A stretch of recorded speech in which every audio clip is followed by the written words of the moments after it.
पर कानून बहरा नहीं है, गाली दो तो जज मतलब कानून हमको सजा दे सकता है। नहीं, कई बार तो कानून बहरा भी लगता है, क्योंकि एक व्यक्ति ने बोला, हैदराबाद के व्यक्ति ने, कि 15 मिनट के लिए पुलिस हटा लो, हिंदुस्तान से हिंदुओं को खत्म कर दूंगा, और वो विधायक बन के बैठा हुआ है। तो कई बार तो ऐसा लगता है कानून अंधा है, और कई बार लगता है कानून बहरा भी है। किस प्रदेश में सबसे ज्यादा है कन्वर्जन प्रॉब्लम? पंजाब में बहुत तेजी के साथ हो रहा है, एमपी में बहुत तेजी के साथ हो रहा है, और इसलिए हो रहा है क्योंकि धर्मांतरण एक प्रॉफिटेबल प्रोफेशन हो गया। लव जिहाद जो एक टर्म है, ये मीडिया और एक्टिविस्ट लोगों का ही दिया हुआ टर्म है या इसको रिकग्नाइज भी किया गया है? नहीं, ब्रिटेन में इसको ग्रूमिंग गैंग कहते हैं। Grooming gang? ग्रूमिंग गैंग कहते हैं। अमेरिका में इसको ग्रूमिंग गैंग कहते हैं। कितना सीरियस प्रॉब्लम है ये? बहुत सीरियस प्रॉब्लम है। धुरंधर देखी आपने? धुरंधर देखी सर, कैसी लगी आपको? अच्छी है, बढ़िया है, एंटरटेन किया।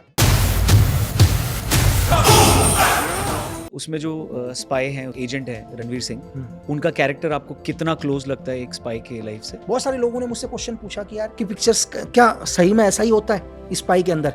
मैंने कहा नहीं, मैंने कहा मैं एक सीन बोलूंगा तो तुम बोलोगे आप मुझे नहीं सुना। लॉरेंस बिश्नोई को गवर्नमेंट का सपोर्ट है क्या?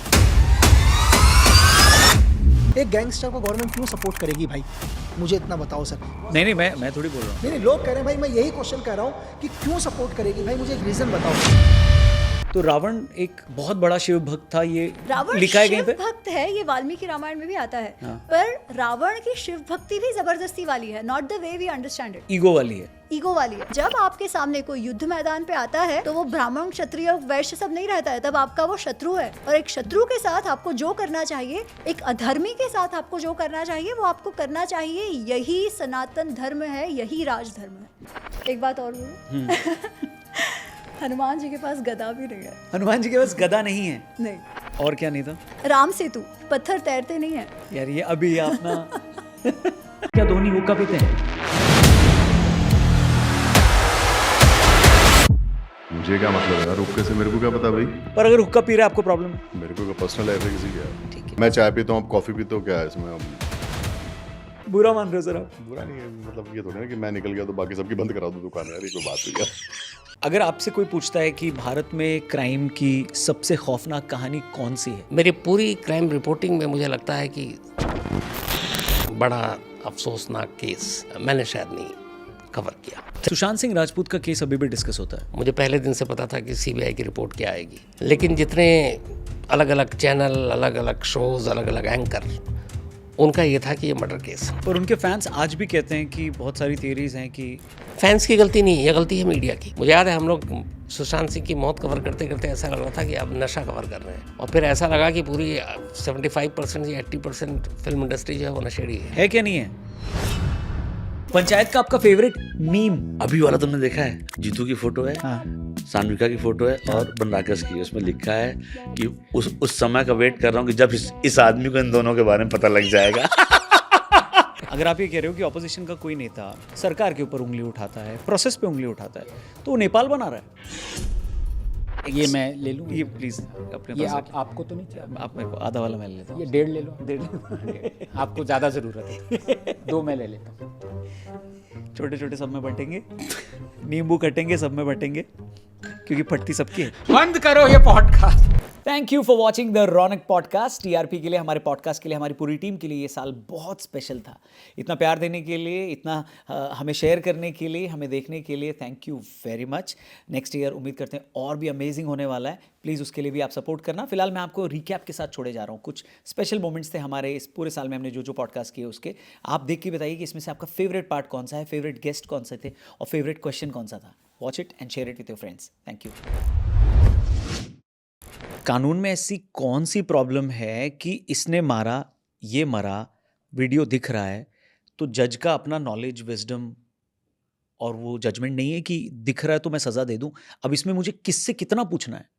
मतलब ये बहुत जुवेनाइल क्वेश्चन हो सकता है, बट मैं एक आम आदमी की प्रॉब्लम बता रहा हूँ। नहीं, कानून तो कहता है कि पहले गवाहों के बयान होंगे और फिर क्रॉस एग्जामिनेशन होगा। गवाह दिख रहा है सीसीटीवी पे, अभी गवाह क्या बोलेगा? वो नहीं मानेंगे, आंख बंद करके। वो कानून हमारा कह रहा है कानून अंधा है, हम इसको नहीं देखेंगे, तो हमारा कान खुला हुआ है, तुम गवाहों के बयान सुनाओ हमें। पर कानून बहरा नहीं है, गाली दो तो जज मतलब कानून हमको सजा दे सकता है। नहीं, कई बार तो कानून बहरा भी लगता है, क्योंकि एक व्यक्ति ने बोला, हैदराबाद के व्यक्ति ने, कि 15 मिनट के लिए पुलिस हटा लो, हिंदुस्तान से हिंदुओं को खत्म कर दूंगा, और वो विधायक बन के बैठा हुआ है। तो कई बार तो ऐसा लगता है कानून अंधा है और कई बार लगता है कानून बहरा भी है। तो आप ये कह रहे हैं इतने सिंपल से केस में भी वो हाँ। 50 गवाह को मंगाएंगे, कुछ भी करेंगे मतलब। आप यही देख लो, जिसने बोला कि 15 मिनट के लिए हिंदुस्तान से हिंदुओं को पुलिस हटा लो, खत्म कर दूंगा, उसको कितने साल सजा हुई? कोई सजा नहीं हुई।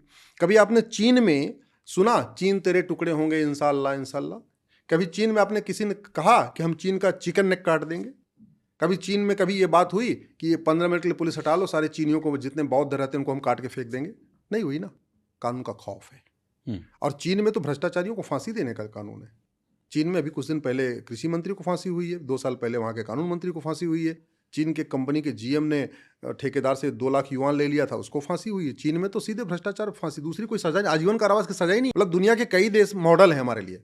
सिंगापुर में ड्रग स्मगलिंग में फांसी के अलावा कोई सजा ही नहीं है, आजीवन कारावास भी नहीं है। चीन में भ्रष्टाचार में फांसी की सजा है। दुनिया के कई देशों में घुसपैठ पे 20 से 50 साल की सजा है, अवैध रूप से आप घुस गए तो। दुनिया के, इसीलिए चीन में आप देख लीजिए, वहाँ न कोई डॉक्टर आतंकवादी होता, न कंपाउंडर आतंकवादी होता। यहाँ डॉक्टर कंपाउंडर सारे आतंकवादी हो रहे हैं। पर सर उस देश में सारे लोग इन मुद्दों पर एक हैं, आपके यहाँ पर वो नहीं है ना एक। आपके यहाँ पे पक्ष है, विपक्ष है, फिर 50 लोग और आ जाएंगे। जिस देश में 100 मीटर की सड़क बनाने के लिए 50 स्टेक होल्डर्स हों और 500 लोग प्रोटेस्ट करने आ जाएं कि 100 मीटर की सड़क नहीं बनेगी, वहां पर आप इतनी बड़ी बात बोल रहे हैं कि ड्रग वाले को आप फांसी दे दो। हाँ। ये कानून बना, इस पे आप वो एक सहमति कैसे लेकर आएंगे? नहीं, इसमें सहमति हो ही नहीं सकती। ये तो बिना सहमति के बनाना पड़ेगा और उसका प्रावधान भी भारत के संविधान से निकालना पड़ेगा। देखिए, किसान क्या करता है? पहले बुआई नहीं करता, पहले जुताई करता है, गुड़ाई करता है, निराई करता है, खरपतवार की सफाई करता है, फिर भी थोड़ा बहुत रहता है तो पेस्टिसाइड डाल के उसको भी ख़त्म कर देता है। फिर हल चला के उसकी बाकायदा हेंगाई करके उसको समतल करके फिर बीज बोता है, फिर सिंचाई करता है, फिर उसमें खाद पानी देकर उसको फसल तो अच्छी पैदा होती है। इस देश में एक बार जुताई, गुड़ाई, निराई, खरपतवार की सफाई करने की ज़रूरत है। इस देश में 100 पॉलिटिकल परिवार हैं जो अराजकता फैला रहे हैं, जो अपनी अपनी एक दुकान खोल के बैठे हैं जिसको कहते हैं पॉलिटिकल पार्टी। यूपी में 2-3 परिवार हैं, झारखंड में 2 परिवार है, बंगाल में 1 परिवार है, तमिलनाडु में 2 परिवार हैं, पंजाब में 2-3 परिवार हैं, हरियाणा में 2-3 परिवार हैं, कश्मीर में 2 परिवार हैं, राजस्थान में 2 परिवार हैं, मुंबई में 3 परिवार हैं। ऐसे ऐसे टोटल 100 परिवार हैं जो इस देश में अराजकता फैलाते हैं, जाति का जहर घोलते हैं, भाषा का जहर घोलते हैं, क्षेत्र का जहर घोलते हैं, अगड़े पिछड़े का जहर घोलते हैं, दलित बनाम संवरण करते हैं, हिंदू मुस्लिम करते हैं। और लगभग 50 एनजीओ, जिसको आप सामाजिक संगठन कहते हैं, वो 50 के आसपास एनजीओ हैं। ये 150 का इलाज हो जाए तो सब ठीक हो जाएगा। और 150 का इलाज करने के लिए कुछ नहीं करना है, आप केवल प्रॉपर्टी को आधार से लिंक करने के लिए कानून बनाइए। ठीक है। भ्रष्टाचारियों की 100% संपत्ति जब्त करने, नागरिकता खत्म करने, फांसी देने के लिए कानून बनाइए। मैं गारंटी के साथ कहता हूँ, ये जितने सामाजिक संगठन हैं, ये भारत छोड़ के भाग जाएंगे। ये जो 100 परिवार हैं, इनके ऑस्ट्रेलिया में भी फार्म हाउस है, कनाडा में भी फार्म हाउस है।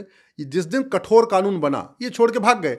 जब भारत छोड़ के भाग गए, उसके बाद आप जो मन करे कानून बनाइए, आप सीए लागू करिए, यूसीसी लागू करिए, पॉपुलेशन कंट्रोल लागू करिए, जो करना है करिए, कोई नहीं बोलने वाला। जब तक ये परिवार हैं तब तक अराजकता फैलाएंगे। पर इतना एक्सट्रीम जाने के लिए आपको कॉन्स्टिट्यूशन को बदलना पड़ेगा किसी हद तक? कॉन्स्टिट्यूशन को बिल्कुल नहीं बदलना पड़ेगा, कॉन्स्टिट्यूशन को लागू करने की जरूरत है। कॉन्स्टिट्यूशन का एक प्रोविजन है आर्टिकल 355। ठीक है। आर्टिकल 355 कहता है कि अगर एक्सटर्नल एग्रेशन हो रहा हो, बाहर से कोई हमला हो रहा हो, या अंदर से बहुत इंटरनल डिस्टर्बेंस हो रहा हो, अंदर से अलगाववाद है, आतंकवाद है, जिहाद है, मजहबी उन्माद है, कोई भी ऐसा काम जो अंदर से ज़्यादा हो रहा हो, डेमोग्राफी बदलने की कोशिश की जा रही हो, तो आप आर्टिकल 352 को यूज़ करिए। 352 कहता है इमरजेंसी लगा दो। इस देश में इमरजेंसी लगी एक बार 1975 में, लेकिन वो देश बचाने के लिए नहीं लगी, संस्कृति बचाने के लिए नहीं लगी, वो आर्टिकल 355 की स्पिरिट में नहीं लगी। इंटरनल डिस्टर्बेंस वो केवल सत्ता बचाने के लिए लगी है। अगर देश में सत्ता बचाने के लिए आर्टिकल 352 इमरजेंसी लग सकता है, अगर इस देश में अपनी प्रधानमंत्री का पद बचाने के लिए इमरजेंसी लगाया जा सकता है, तो देश बचाने के लिए क्यों नहीं लगना चाहिए? लगना चाहिए। क्या ज़रूरत है? हम इस डेमोक्रेसी को लेके खाएंगे पिएंगे, इसका अचार डालेंगे, क्या करेंगे? अरे भाई, साल भर के लिए अंदर लगाओ, सफाई करो, जुताई गुड़ाई निराई खरपतवार की सफाई करो, एक बार मामले को सेटल करो। अगर आपको लग रहा है कि सामान्य परिस्थितियों में आप धर्मांतरण नहीं रोक पा रहे हैं, सामान्य परिस्थितियों में घुसपैठियों को नहीं भगा पा रहे हैं, सामान्य परिस्थितियों में लफ्ज़-ए-जिहाद नहीं रोक पा रहा है, सामान्य कंडीशन में आप ड्रग कारोबार नहीं रोक पा रहे हैं, नेचुरल कंडीशन में आप जो डेमोग्राफिक चेंजेस हो रहा है उसको ठीक नहीं कर पा रहे हैं, तो संविधान में आर्टिकल 355 इसीलिए दिया हुआ है। संविधान में जितने भी प्रावधान हैं, ये आइडियल रखने के लिए नहीं है, यूज़ करने के लिए। आर्टिकल 356 है ना, कि भाई किसी राज्य में अगर आपकी स्थिति कंट्रोल से बाहर हो रही 356 लगा दो।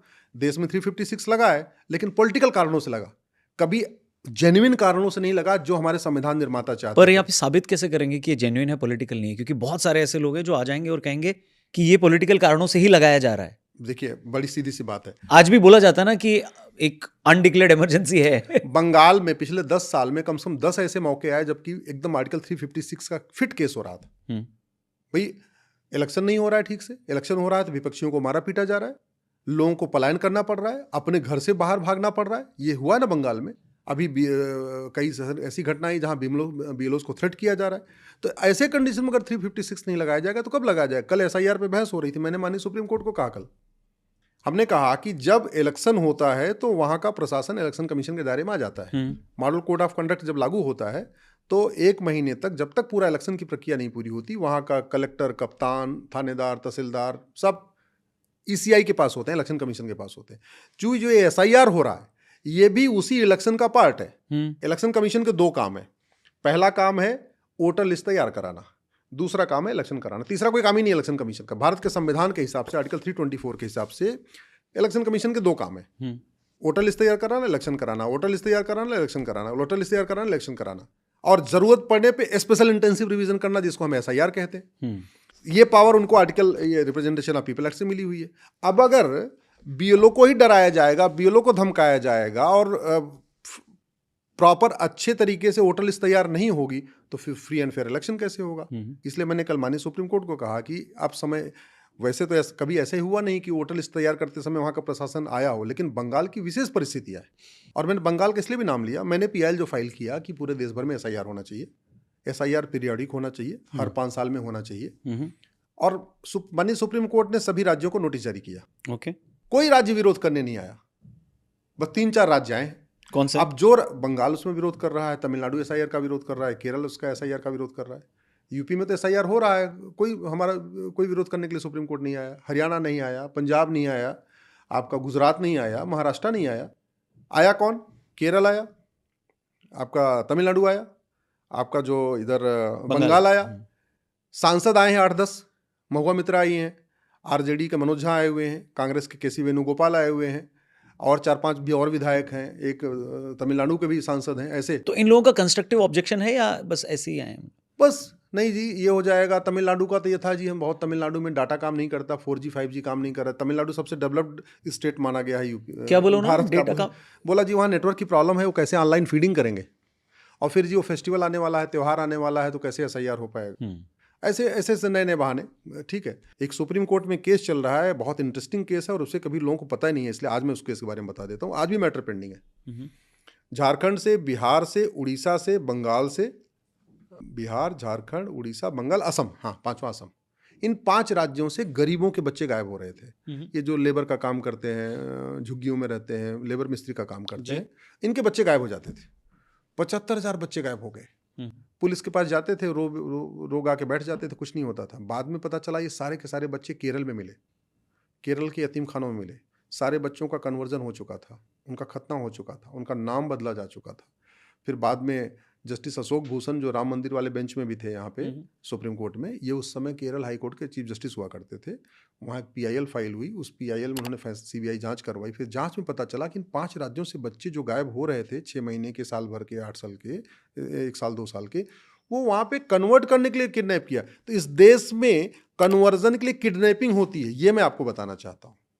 इस देश में कन्वर्ट करने के लिए केवल झूठ नहीं बोला जाता, केवल धोखा नहीं दिया जाता, केवल फरेब नहीं किया जाता, केवल लालच नहीं दी जाती, केवल चावल का लालच, दाल का लालच, स्कूल का लालच, हॉस्पिटल का लालच या इलाज का लालच ही नहीं होता है।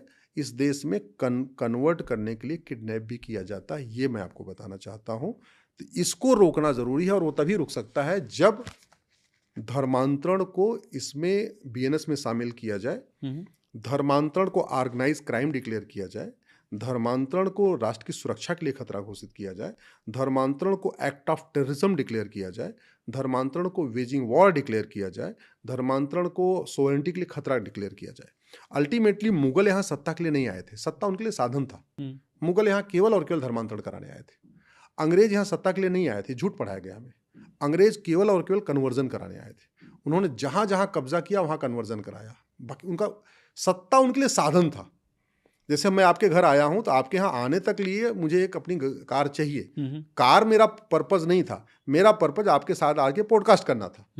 आपके यहाँ मैं आया हूँ, कार से आया हूँ, तो वो कार हमारा पर्पज नहीं है, हमारा पर्पज आपके साथ पॉडकास्ट करना है। ऐसे ही अंग्रेजों का मुख्य उद्देश्य था क्रिश्चियनिटी को फैलाना, मुगलों का मुख्य उद्देश्य था इस्लाम को फैलाना, सत्ता उनके लिए साधन था। और जब मुगल चले गए तो फिर मदरसा क्यों चलना चाहिए? जब अंग्रेज चले गए तो मिशनरी स्कूल, मॉन्टेसरी स्कूल क्यों चलना चाहिए? और जब देश आज़ाद हो गया अभी भी मदरसा चलेगा, अभी मिशनरी मॉन्टेसरी चलेगा, तो फिर गुरुकुल वैदिक शिक्षा कब लागू होगी जो मानवता पढ़ाती है, जो शैतान को भी इंसान बना देती है? हमारा जो स्कूलिंग सिस्टम था, जो हमारा वैदिक एजुकेशन सिस्टम था, वो तो ऐसा है कि आप जो है शैतान को भी इंसान बना सकते हैं। वहीं दूसरी तरफ ऐसे भी स्कूल हैं जहाँ इंसान शैतान बन रहा है, तो उसको क्यों ना बंद कर दिया जाए? तो आपको धर्मांतरण रोकना पड़ेगा, इसकी फंडिंग रोकनी पड़ेगी। दूसरा है घुसपैठ। ठीक है, घुसपैठ का मूल कारण है घूसखोरी।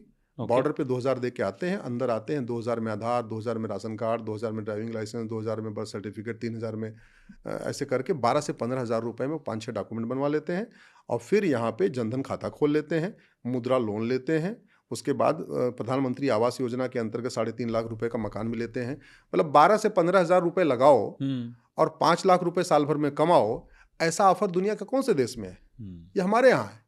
और हमारे यहाँ क्यों ऑफर चल रहा है? क्योंकि हमने कानून बदला ही नहीं, कानून हमारे घटिया चल रहे हैं। गाँव में, मैं गाँव का रहने वाला हूँ, गाँव में सबके यहाँ दीवार पे बाउंड्री नहीं होती, घर पे बाउंड्री नहीं होती, सबके खुले होते हैं दरवाजे, सबके खुले होते हैं।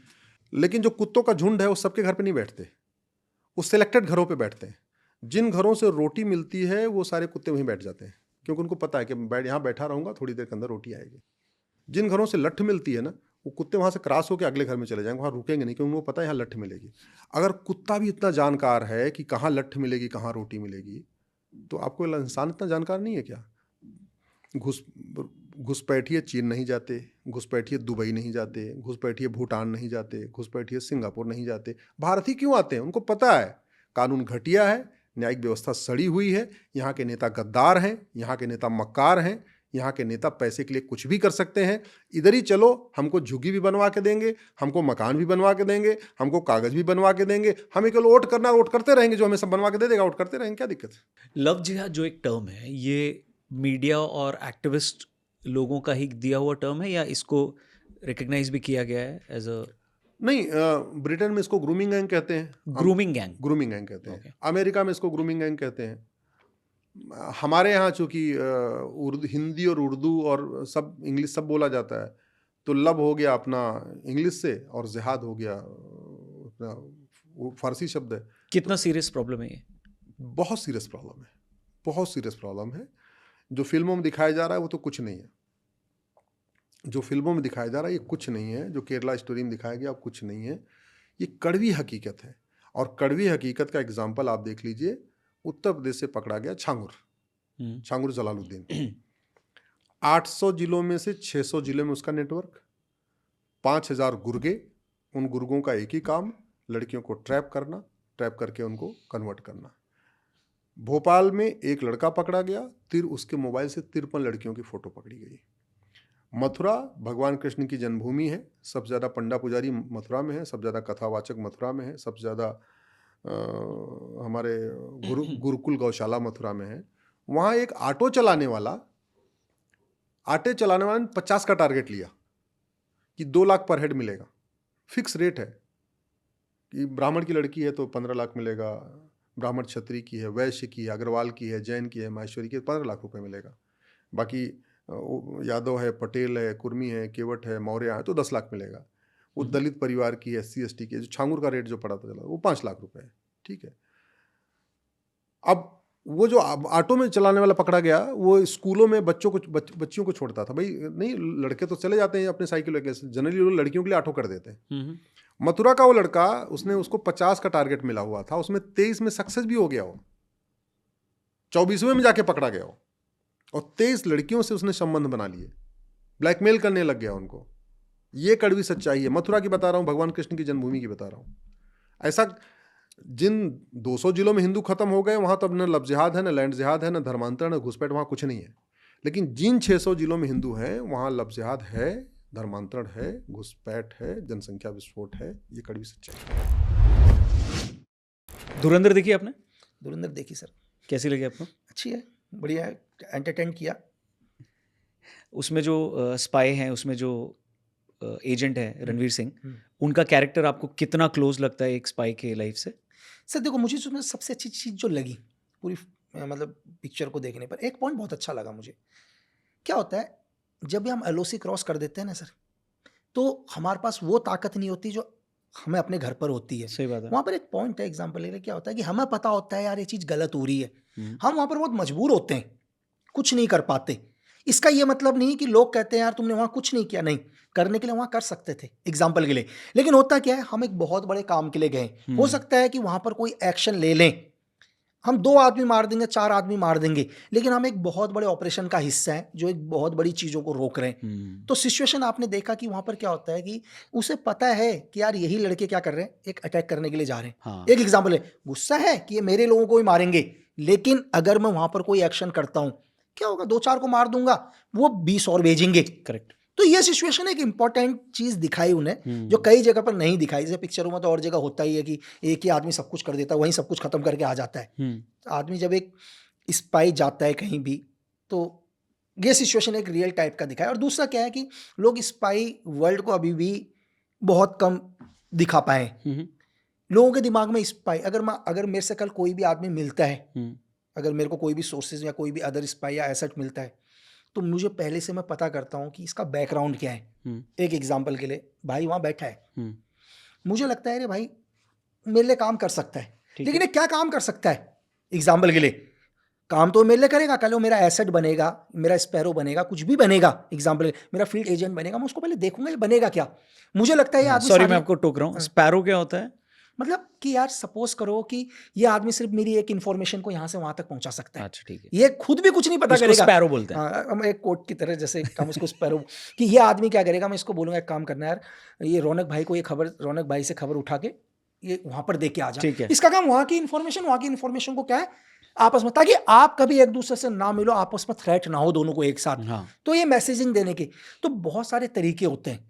तो ये अब ये आदमी सिर्फ मैसेज दे रहा है, तो इसकी वैल्यू कितनी है कि दुनिया में कोई भी आदमी, सपोज करो कि एक आदमी मिला, बोला यार लक्की ये एक MI6 का क्या है, एक एजेंट है, तो मैं बोलूँगा ठीक है एजेंट है।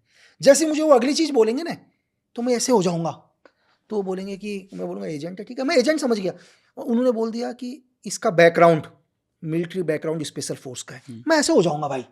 अब मेरी बात समझे, इससे पहले उन्होंने मेरे को बोला ये एजेंट था, तो एजेंट कुछ भी हो सकता है। एक एजेंट हो सकता है इंट इन्फॉर्मेशन लेने के लिए आया हो हमारे देश के अंदर, या हमारे देश में एक बहुत बड़ा प्रोपोगंडा करने आया हो, या हमारे देश में बहुत सारे करप्ट लोगों को पैसा देने आया हो। लेकिन जैसे उन्होंने मुझे बोला कि इसका बैकग्राउंड क्या है, मिलिट्री बैकग्राउंड है, इसका SF का बैकग्राउंड है, तो फिर होना, क्योंकि भाई वो आदमी फिर क्या है, वो हार्डकोर डेडली, मतलब ये किलर है, क्योंकि इसका बैकग्राउंड ही मिलिट्री बैकग्राउंड स्पेशल फोर्स का बैकग्राउंड हो और साथ में एजेंट है।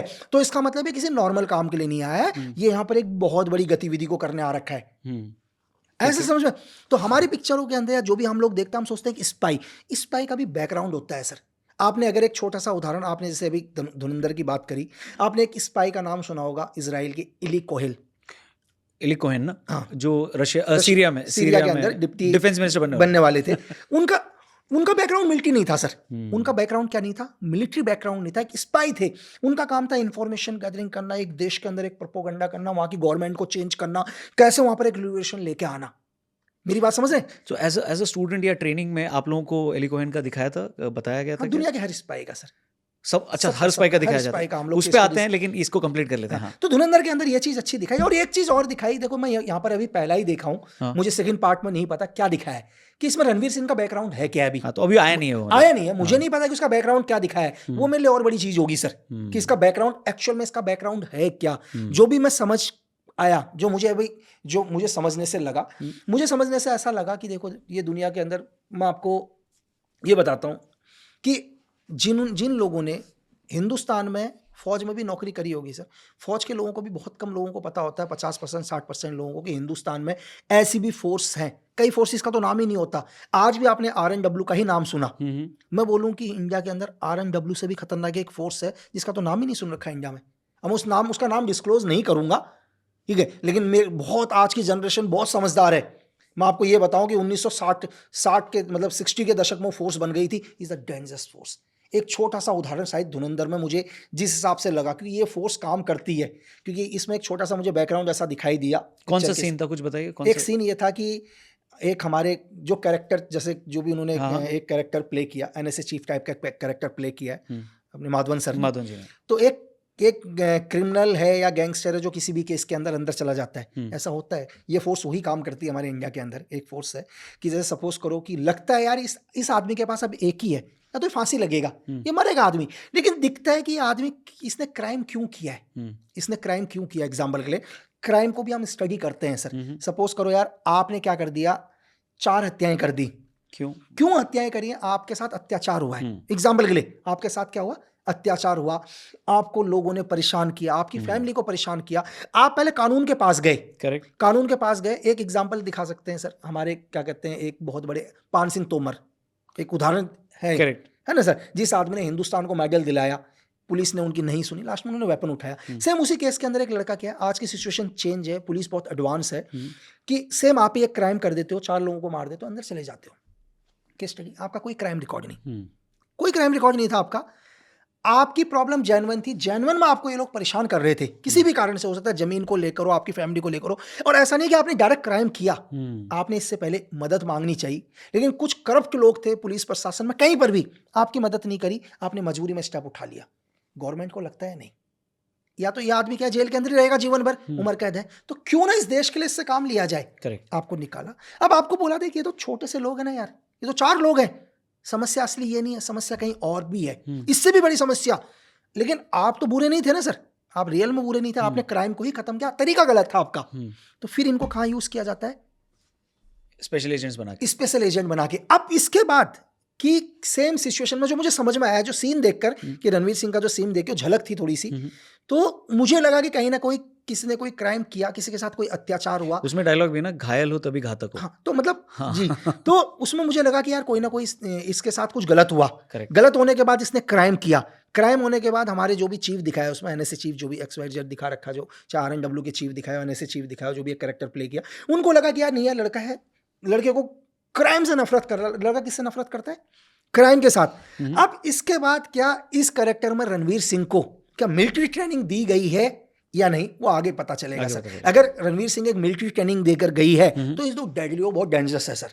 एक क्रिटिसिज्म इस फिल्म का ये हो रहा है कि इसमें बहुत ज़्यादा आपने वायलेंस दिखाया है, ऐसा दिखाओगे तो समाज बहुत बिगड़ जाएगा। आपने इसमें हाइपर नेशनलिज्म दिखाया है, क्योंकि एंड में एक डायलॉग भी आता है कि अभी नया भारत है, घर में घुस के मारता है। तो आप इन सब चीज़ों को देखते हैं, उसमें कई सारे पॉलिटिकल रेफरेंसेस भी लिए हैं, तो आपको लगता है? सर जी एक चीज़ बताओ मेरे को, लोग बोलते हैं यार कि खाई मतलब क्या बोलते हैं इसको, कि मतलब मारकाट दिखाइए। अरे यार आप U-turn वगैरह देख रहे हो ना सर, किस बच्चे के मोबाइल में नेटफ्लिक्स, अमेजोन, किसके में नहीं है सर, किस में नहीं है? आप बोलते हो कि डेडली, क्या आप इसको देखे, इस पिक्चर को सर आराम से देखे, मतलब प्रॉब्लम तो नहीं हुई देखने में? नहीं, क्या प्रॉब्लम? अगर आप पिक्चर में बीच में उठकर चले गए हो ना सर, बोलते हो भाई मैं एक सीन आगे नहीं देख सकता, तो मैं मानता हूँ। बहुत सारे लोगों ने मुझसे क्वेश्चन पूछा कि यार कि पिक्चर्स क्या सही में ऐसा ही होता है स्पाई के अंदर? मैंने कहा नहीं, मैंने कहा मैं एक सीन बोलूंगा तो तुम बोलोगे आप मुझे नहीं सुनना। अच्छा, उतना डेडली होता है? तुम कहोगे मुझे सुनना ही नहीं है सर। तो वो है, वो असली टॉर्चर है, वो चीज़ें हैं सर। ये तो आपको चीज दिखाई है, आपको 10-20% दिखाया है, तो अब घर में घुस के मारेंगे तो इसमें कौन सा गलत बोल दिया सर? तो इसमें गलत क्या बोला है? मैं एक चीज ऐसे मैं पूछ रहा हूँ, इसमें क्या गलत बोल दिया? नहीं, उनका ये कहना है कि ये सब बोलने की भी क्या जरूरत है, इससे पहले जो फिल्में बनी है उसमें सब नहीं बोला है। आराम से जो स्पाई होता था वो हेलीकॉप्टर से सब्जी लेने जाता था, रास्ते में एक मिशन भी कर देता था, फिर बाद में आके बीच पे लड़की के साथ डांस भी कर लेता था, फिर वो लड़की ISI एजेंट होती थी तो उससे रिलेशन भी बना लेता था सर। तो वो तो हैप्पी गो लकी है, तो आप उसको इतना ब्रूटल दिखाने की क्या जरूरत है? जब मिशन ही करना है तो अच्छे से दिखाओ। नहीं सर, उन्हें दिक्कत क्यों हो रही है कि घर में घुस के मारेंगे? यानी कि इसका मतलब कोई ना कोई आपके रिलेशन में रहते हैं ना उधर, तो बुरा लगता है सर। आपके कोई ना कोई तो रिलेटिव वहाँ होंगे, चाहे डायरेक्ट या इनडायरेक्ट तरीके से हो। मतलब रिलेटिव ऐसा भी नहीं है कि आपकी पत्नी या भाई बहन रहते होंगे, रिलेटिव में उसको भी कहता हूँ जिससे आपका घर चल रहा है। दुनिया में तो आप दिखा रहे हो कि आप हिंदुस्तान में पॉलिटिक्स कर रहे हो, लेकिन असली में आपके बाप कौन बैठे हुए हैं बाहर जो आपको पूरा फंड मैनेज करते हैं। तो आपको तो बुरा लगेगा यार, आपको बाप को कोई कुछ बोलेगा घर में घुस के मारेंगे, तो ये भी हो सकते हैं तरीके से। अगर आपने जेफरी एप्स्टीन का नाम सुना होगा सर? जस्ट सुना भाई सर, भूचाल आ गया था पूरी दुनिया में। आप जेफरी एफस्टीन का नाम भूचाल, आपको पता है जेफरी एफस्टीन का अपना एक आइलैंड था, अच्छा, उस आइलैंड में चाइल्ड ट्रैफिकिंग होती थी, और आपको शौक लगेगा कि उस आइलैंड में बिल क्लिंटन को भी देखा गया है। Bill Clinton? बिल्कुल, बिल क्लिंटन, आप न्यू उठा के देखो ना सर, दुनिया की रॉयल फैमिली के प्रिंस एंड्रयू को देखा गया है सर। उससे भी बड़ी चीज, ट्रम्प को भी देखा गया है, और ट्रम्प ने मना कर दिया कि 2007 से मैंने रिलेशन तोड़ दिए थे, किसके साथ? जेफरी एफस्टीन के साथ। आपको पता है जेफरी एफस्टीन फाइल के बारे में कि जेफरी एफस्टीन फाइल अभी दोबारा खुली थी सर। ट्रम्प के ऊपर दबाव डाला गया कि जेफरी एफस्टीन फाइल को क्लोज कर दिया जाए। आपको शॉकिंग लगेगा, शायद आई थिंक 2021 में या 19 में, मुझे एग्जैक्ट डेट 19 है या 21 है, मुझे ध्यान नहीं आ रहा। जेफरी एफस्टीन की तो गर्लफ्रेंड अभी जेल में ही है, अभी 20 साल की सजा हुई है उसको। तो जेफरी एफस्टीन को जब अरेस्ट किया गया, तो मुझे एग्जैक्ट डेट नहीं आ पा रहा, महज 1 महीने 10 दिन के बाद दुनिया का इतना पावरफुल आदमी ने जेल में आत्महत्या कर ली। लेकिन उस आत्महत्या में बहुत सारे इत्तेफाक थे सर। ये कौन था, इसके बारे में कि नाम? जेफरी एफस्टीन क्या था सर? ये 2 देशों का एजेंट था। ओके, ये MI6 का भी एजेंट था और ये मोसाद का भी एजेंट था। ओके, है ना? एजेंट का मतलब पता है क्या है सर? एजेंट का मतलब होता है दुनिया की हर इंफॉर्मेशन को कलेक्ट करना। ये एजेंट का पहला काम होता है इंफॉर्मेशन को लेके आना। किस चीज के लिए? अपनी देश की भलाई के लिए, ताकि अपनी देश को सेव किया जा सके। जेफरी एफस्टीन क्या करता था सर? इंफॉर्मेशन लाता तो था, लेकिन ब्रिटेन उसको। किस देश का था वो? जेफरी एफस्टीन सर एक यूरोपियन था, मतलब एग्जैक्ट मुझे, मतलब बहुत गरीब घर से उठा हुआ है, बट वो दोनों कंट्रीज के लिए डबल एजेंट बोल सकते डबल हैं। एजेंट कर सकते हैं, ठीक। इंफॉर्मेशन लाता मतलब था। इसराइल के लिए भी करता था, और और मेनली इसका काम था सर चाइल्ड ट्रैफिकिंग। अच्छा, दुनिया का सबसे बड़ा सर, खुद का आइलैंड था उसका सर। आप पढ़ना जेफरी एफस्टीन सर, दुनिया के अंदर भूचाल आया इसकी फाइल के नाम से, मार दिया इसको जेल के अंदर, पता आपको? मतलब इसने आत्महत्या नहीं करी, उस आत्महत्या में बहुत बड़ा इत्तेफाक है, उस दिन जेल के सारे CCTV बंद थे। दूसरा इत्तेफाक, इसके सेल के पास एक भी गार्ड नहीं था। तीसरा इत्तेफाक, इसकी 11 हड्डियां टूटी हुई थी, तो मार दिया जेल के अंदर ना सर, ताकि जेफरी इतने बड़े बड़े लोगों का नाम था उसका। आप सोचो sir, George Bush, bill Clinton, Trump, Britain के रॉयल फैमिली, प्रिंस एंड्रयू का नाम विद फोटोग्राफ्स के साथ सर, सब कुछ नाम है ना सर। इसका काम क्या था? अब आप हनी ट्रैप के ऊपर आ रहा हूं इसलिए इसी चीज को। जेफरी एफस्टीन का काम था लड़कियों को भेजना दुनिया के पावरफुल लोगों के पास, फिर उनको ब्लैकमेल करना और दुनिया की गवर्नमेंट को गिराना। ये MI6 का क्या काम था? आपको एक चीज बताता हूं। एक दुनिया का बहुत बड़ा पावरफुल आदमी, एक लीडर है, अगर सपोज करो कि अगर उसी को कोई एजेंसी ब्लैकमेल करने लग जाए तो किस हद तक कर सकती है। तो जेफरी एफस्टीन का काम वही था कि दुनिया के पावरफुल लोगों के पास इन सब चीजों को भेजना, फिर उनकी चीजें MI6 को देना, ताकि MI6 उनको ब्लैकमेल कर सके और दुनिया में वो चीजें करा सके जो MI6 चाहता है, जो ब्रिटेन चाहता है, FCDO की मदद से। एक बात और बोलूं, हनुमान जी के पास गदा भी नहीं है। हनुमान जी के पास गदा नहीं है? नहीं, जो हनुमान जी की गदा का डिपिक्शन है, हाँ। वो पिछले 700-800 साल का डिपिक्शन है। ओके, हाँ, वाल्मीकि रामायण में हनुमान जी के पास ही नहीं, तो इतने लोगों का संहार जो उन्होंने किसी किया है, भी तो किसी भी किस शस्त्र वानर से के किया था? पास, किसी भी वानर के पास गदा नहीं है। नहीं, तो हनुमान जी ने जितने भी राक्षसों का संहार किया, वो किससे किया फिर? क्या था? अच्छा, हाथ से किया? हाथों से। तो वानर जो लड़ते थे, वानर बहुत शक्तिशाली थे। वो अपने हाथों से, अपने नाखूनों से लड़ते थे। बड़े बड़े पत्थर फेंक के लड़ते थे, ऐसे पेड़ उखाड़ के फेंक के लड़ते थे। This is how they fought. तो एक्चुअली गदा नहीं होना उनका कोई अपमान नहीं है, ये दिखाता है कि वो बहुत ज़्यादा शक्तिशाली थे।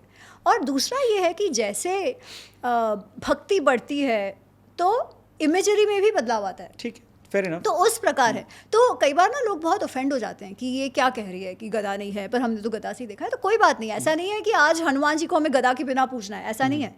पर आज भी ऐसे मंदिर हैं जो मेरे ख्याल से 11वीं 12वीं शताब्दी के हैं, जो मध्वाचार्य संप्रदाय के एक अच्छा, ये साधु थे जिन्होंने उन मंदिरों की स्थापना 11th सेंचुरी वगैरह की थी। उसमें वो 700 मंदिर है जिसमें कहीं पर भी गदा नहीं है। कुछ पुराने मंदिर है नेपाल में वगैरह जहाँ कहीं पर भी हनुमान जी की गदा की बात नहीं है।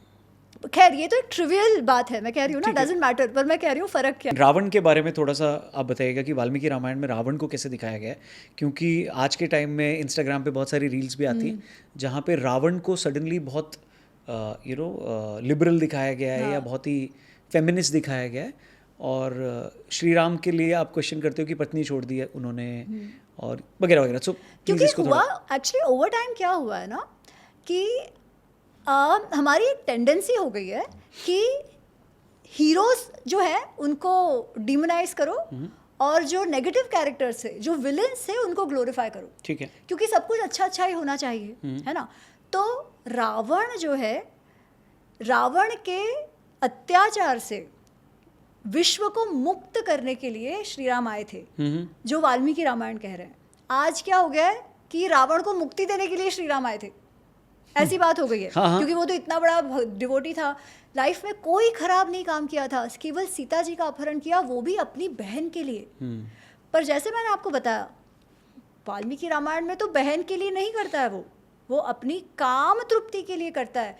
वो इतना काम लोलुप है, वो इतना लस्टफुल है कि कोई लड़की दिखी कि और वो अच्छी हो तो उसे चाहिए होती है, और कितनों के साथ उसने दुर्व्यवहार किया। सीता जी पहली नहीं है।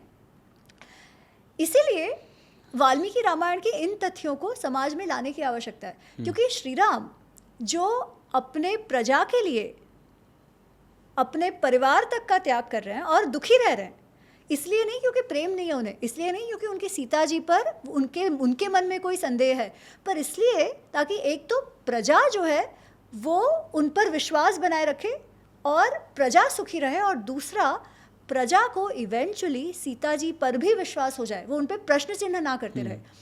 ऐसे Shri Ram who takes the difficult way out, उनको हम मिसोजिनिस्ट कह रहे हैं। और दूसरी ओर जो रावण है, जो काम लोलूप है, जिसने इतनी स्त्रियों के साथ बलात्कार किया हुआ है, उसको हम हीरो बना रहे हैं। और आज की हमारी लड़कियां क्या कह रही हैं कि ओ पति हो तो रावण जैसा। आप सोचो, मतलब ये क्या हो गया है? तो आप क्या सीख रहे हो? रामायण से जो धर्म अधर्म की बात सीखने की जो बात है, ये तो पूरा ट्विस्ट ही हो गया। माता सरस्वती बैठ जाएंगी जीप पे तो पति रावण जैसा मिल जाएगा। उनको तो यही लग रहा है ना, वो पहला फेमिनिस्ट है। और ये क्यों? अच्छा, उसमें उनका कोई दोष नहीं है ना, कहानियां ही वैसे बताई जाती है, सारा वाइट वॉश करके बता दिया जाता है। ये वाइट वॉश कहाँ से चालू हुआ? आपको क्या लगता है कौन से पीरियड से चालू हुआ होगा? मुझे लगता है ऑनेस्टली शायद जब शुरू हुआ तब भाव वैसा नहीं रहा होगा, क्योंकि रावण की भक्ति को ओवर टाइम ग्लोरीफाई करा गया है। इवन मानस में रावण की भक्ति को इतना ग्लोरीफाई नहीं किया है। ठीक है। मानस में भी Ravan is a dark character. तो रावण एक बहुत बड़ा शिव भक्त था, ये रावण लिखा है कहीं शिव पे? भक्त है, ये वाल्मीकि रामायण में भी आता है। हाँ। पर रावण की शिव भक्ति भी जबरदस्ती वाली है, not the way we understand it. Ego वाली है। ईगो वाली है। Okay. और वो भी पहले तो वो को अयम शिव ऐसे कहता है कि कौन है ये शिव, जब उसे कैलाश में जाना है और नंदी उनको रोकते हैं कि भाई तुम नहीं जा सकते, ये शिव जी का क्रीड़ा स्थल है। तो बोलता है को अयम शिव, ये शिव कौन है, मैं दिखाता हूँ तुम्हारे शिव को। और वो वहाँ कैलाश उठाने का प्रयत्न करता है। तब वो कथा आती है कि उसका शिवजी अपना अंगूठा दबा देते हैं, लाइक पैरों का अंगूठा, और हाथ कुचल जाते हैं रावण के। तब वो फिर ज़ोर ज़ोर से चिल्लाने लगता है। इनफैक्ट रावण का नाम रावण ही तब से पड़ा। रावण का नाम रावण इसलिए पड़ा क्योंकि रावयती थी रावण, जो ज़ोर ज़ोर से चिल्ला रहा है और सबको रुला रहा है, खुद भी रो रहा है और सबको रुला रहा है। दैट इज़ रावयती थी रावण। तो कब पड़ा रावण का नाम, आपने बताया? जब शिवजी ने उसके हाथ कुचल दिए। उससे पहले क्या बुलाते थे? दशग्रीव। रावण का नाम दशग्रीव होता था। रावण उसे इस एपिसोड के बाद मिलता है नाम। ओके।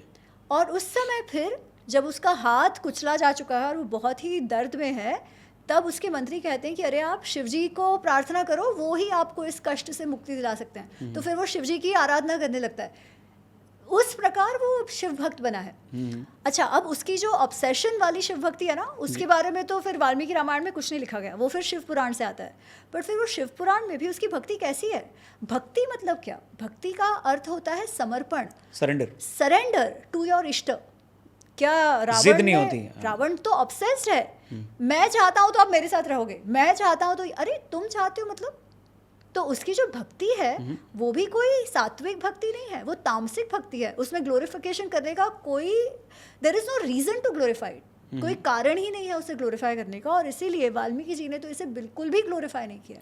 एक शायद सीन भी आता है, मैं हो सकता है मुझे बहुत ब्लीक सा याद है, जिसमें एक डायलॉग होता है शायद माँ पार्वती और भोलेनाथ के बीच, कि श्री राम को अगर रावण से लड़ना है और युद्ध जीतना है तो क्योंकि रावण भी मेरा भक्त है, ऐसे भगवान शिव कहते हैं, तो राम को भी शिव की आराधना करनी पड़ेगी। एक ऐसा संदर्भ आता है, मुझे शायद हल्का सा याद है। वाल्मीकि रामायण में नहीं है। नहीं है, ठीक है। क्योंकि बहुत सारी ऐसी जो बातें हैं ना, आराधना वाली, ये सब, ये वाल्मीकि रामायण में नहीं है. ठीक है. Valmiki Ramayan in that sense is very practical. ठीक है. पूर्ववृत्तम कथायुक्तम, जो पहले हुआ है, जो कथा रूप से बताया गया है, जिससे हम अपने जीवन के निर्णय लेना सीखें. बट हम लोग उसको छोड़ के उसके फैक्ट्स पे बात करने लगते हैं कि ये हुआ था या नहीं. हम कौन सही कौन गलत तो चलो फिर भी पता होना चाहिए. ठीक है. पर हम उसमें नैरेटिव्स ढूंढने लगते हैं. हम जो बुरे हैं उनको ग्लोरीफाई, और हम सबको ना ये बात बहुत आसानी से दिमाग में बैठ जाती है कि अरे वो इतना भी बुरा नहीं था. ठीक है, क्योंकि हम सबको हमारे अंदर भी कुछ कुछ बुराइयां, ये तो पता ही होता है ना. तो it is a way to justify our own selves कि हम भी इतने बुरे तो नहीं हैं, हमें भी कुछ तो अच्छा ही है. एंड हर चीज़ में जस्टिफिकेशन मिलता है. जैसे मैंने कहा कि रावण के लिए क्या क्या कहानी आ गई कि वो तो इतना बुरा इसलिए हुआ क्योंकि वो चाहता था कि भगवान आके मारे. उसका तो उद्धार हो गया. तो फिर आप क्या सीख रहे हो कि आप भी इतने बुरे बनो. अगर बुरा बनना है तो इतने बुरे बनो, तो आपका भी उद्धार भगवान करेंगे. Is that what you want to teach? तो फिर हम क्या धर्म सिखाते हैं? कुछ भी नहीं है. फिर तो अर्थ का ही अनर्थ हो गया पूरा. विभीषण का कैरेक्टर कैसा था? घर का भेदी, वो उसको टैग बाद में मिला, वो तो खैर मॉडर्न एरा में मिला उसको. करेक्ट. सी, वही हुआ है. करंट कॉन्टेक्स्ट में हमारे जो वैल्यू सिस्टम्स है ना, वो पूरी तरीके से मडल अप हो गए. जो क्लैरिटी ऑफ धर्म जो महाभारत और रामायण में है कि धर्म क्या है, ये क्लैरिटी ही मडल अप हो गई है. वैल्यू सिस्टम्स क्या होने चाहिए, वही पूरी तरीके से उसका भेल बन गया है. तो श्री राम ने धर्म को डिफाइन किया है. श्री राम ने किया है, श्री कृष्ण ने भी किया है. पर उसके पहले मैं आपको विभीषण का बताती हूँ. विभीषण ने जब तो पहली बात तो वाल्मीकि रामायण में घर का भेदी लंका ढाए वाला कुछ है ही नहीं. वाल्मीकि रामायण में विभीषण इज कंसिडर्ड धार्मिक. जब ये तीनों भाई ब्रह्मा जी की आराधना कर रहे हैं और तीनों को जब वरदान मांगने का अवसर मिलता है, तब रावण तो कह देता है कि मुझे अमरत्व चाहिए. ठीक है, और फिर जो भी उनके बीच होता है, उस समय भी विभीषण कहता है कि कोई भी आपदा क्यों ना आए, परम आपद गतस्य अपि धर्मे में मतिर्भव. कैसी भी आपदा क्यों ना आए, मेरी जो बुद्धि है वो हमेशा धर्म संगत ही हो. और उसकी वही बुद्धि उसे श्री राम की ओर लेके आती है. तो घर का भेदी लंका ढाए वाली बात नहीं है. बात तो ये है कि जो अधर्मी है उसका नाश तो करना ही चाहिए. That comes before everything else, specially when somebody is a leader. You have to set the right precedents in the society. Loyalty matters, no doubt, right? But loyalty to whom and at what cost? क्योंकि कुंभकर्ण का character ऐसा दिखाया था रामानंद सागर जी की रामायण में कि मेरा भाई है, गलत भी होगा तो मैं उसका साथ दूंगा. करेक्ट. बट विभीषण ने बोला कि नहीं, गलत का साथ मैं नहीं दूंगा, भले भाई है तो मैं छोड़ दूँ. करेक्ट. तो ये सही दिखाया है. हाँ, ये सही है. ठीक है. कुंभकर्ण भी पहले तो अपोज ही करता है रावण को. वो बोलता है कि तुमने जो किया वो सही नहीं है. एक्चुअली रावण को कुछ उसके चाटुकार मंत्री छोड़ दो, उसका बेटा छोड़ दो, तो उसके वाइफ ने, उसके नाना जी ने, उसकी माँ ने, सबने उसे समझाने का प्रयत्न किया कि जो तुम कर रहे हो वो गलत है. फिर भी उसने ऐसा किया. तो जो उसका जो लस्ट वाला एलिमेंट था, वो एंड तक वो लस्ट वाला एलिमेंट इंटैक्ट था या बाद में वो ईगो बन गया? एग्जैक्टली. ओके. लस्ट फिर ईगो बन गया. पहले तो उसे लग रहा था अरे आएगा ही कैसे यहाँ. ठीक है, अब आ गया. उसके बाद भी उसे, कई बार क्या होता है ना कि आपका ईगो इतना हावी हो जाता है आपकी बुद्धि पर कि आपको दिख रहा है, आपके सामने है, पर आप देखना ही नहीं चाहते. आप इतने अंधे हो गए हो कि आप आँख खोलना ही नहीं चाहते हो. जो आपके सामने उसे नहीं देखना चाहते. जो नहीं देख पाए वो तो एक चीज़ है, पर जो देखते हुए भी अनदेखा कर दे, उससे ज़्यादा अंधा कौन हो सकता है. तो वही बात वो दोनों एपिक्स में आपको देखने मिलती है. उसमें एक्चुअल में धृतराष्ट्र अंधा था, यहाँ पे रावण अंधा था. पर उसमें दुर्योधन क्या है ना. दुर्योधन को भी सलाह तो अच्छी दी है यार सबने. दुर्योधन के पास भी कोई कमी नहीं थी, फिर भी उसने अपने पूरे कुल का नाश कर दिया. ट्रम्प पे कितना भरोसा है आपको? आपको लगता है इंडिया को ट्रस्ट करना चाहिए ट्रम्प पे, या रिसेंट सिचुएशन को कैसे देखते हैं आप? किसिंजर ने कहा था, दैट ओल्ड रोग किसिंजर, who's बेसिकली बारबेरियन मैं कहूँगा, कि जिस तरह से उन्होंने जेनोसाइड्स करवाए पूरे वर्ल्ड में, और अभी भी अनफॉर्चुनेटली बहुत लोग उनको हाई मानते हैं. उन्होंने कहा था to have America as an enemy is dangerous, but to have America as a friend is downright fatal. You know, so I give him credit for understanding the psychology of what being a friend of America is. It's so true. You can't trust Trump. You could never trust America. Totally transactional उनका वो था. पर अब मैं ये कह रहा हूँ, ironically ना, situation अब वही है ना कि आप better out than in. You know, तो it's out now, there is no friend, there is of course there are enemies, लेकिन मोर इम्पॉर्टेंटली ईच नेशन अकेला खड़ा हुआ है। आपको हमसे बात करनी है, आप हमसे ट्रांजैक्ट करिए, वेल एंड गुड यार, बाहर निकाल दिया ट्रंप ने, ये ठीक है। सवाल ये है कि did we stand up to the Trump the bully, and I am proud of this prime minister Modi to have done it. In fact वो कह रहा था कि रशियन ऑयल खरीदना बंद कर दो। पहली बात, हम लोग और ज़्यादा खरीदने लगे। इस महीने और नेक्स्ट महीने हमने इंक्रीज कर दिया रशियन ऑयल, ले बेटा तू आ जा। दैट इज वॉट, सी बुली का क्या होता है ना, you can tackle a bully in 2 ways। One, you can ignore the bully. Trump को इग्नोर करना मुश्किल है, यू नो, आप कोई और छोटा मोटा बुली हो वो कर सकते हो, क्योंकि ट्रंप अभी अमेरिका में पावर है, इट्स अ पावरफुल कंट्री यार, सही बात है, accepted. Second is you stand up to the bully and look at him in the eye, which is what we have done, which is what China did. China ने, क्योंकि वो ज़्यादा powerful है हमसे, तो उन्होंने उससे भी ज़्यादा किया जो हमने किया था। उन्होंने, ट्रंप ने रेसिप्रोकल टैरिफ्स लगाए, हम पे 50% टैरिफ लगा दिए, उन पे 150% लगाए थे। चाइना ने ठोक दिया उन पे रेसिप्रोकल टैरिफ, कहा ले अब तेरे को हम ये इंपॉर्टेंट मिनरल्स नहीं देंगे, ये नहीं देंगे। रातों रात 150% से 35% पे आ गए चाइना के टैरिफ्स, यू नो, पता चल गया, औकात दिखा दी। हमने कहा कि नहीं भाई हमें, अच्छा ये करेगा, हम रशियन ऑयल ले रहे हैं, हम पे 25% टैरिफ लगा दिए।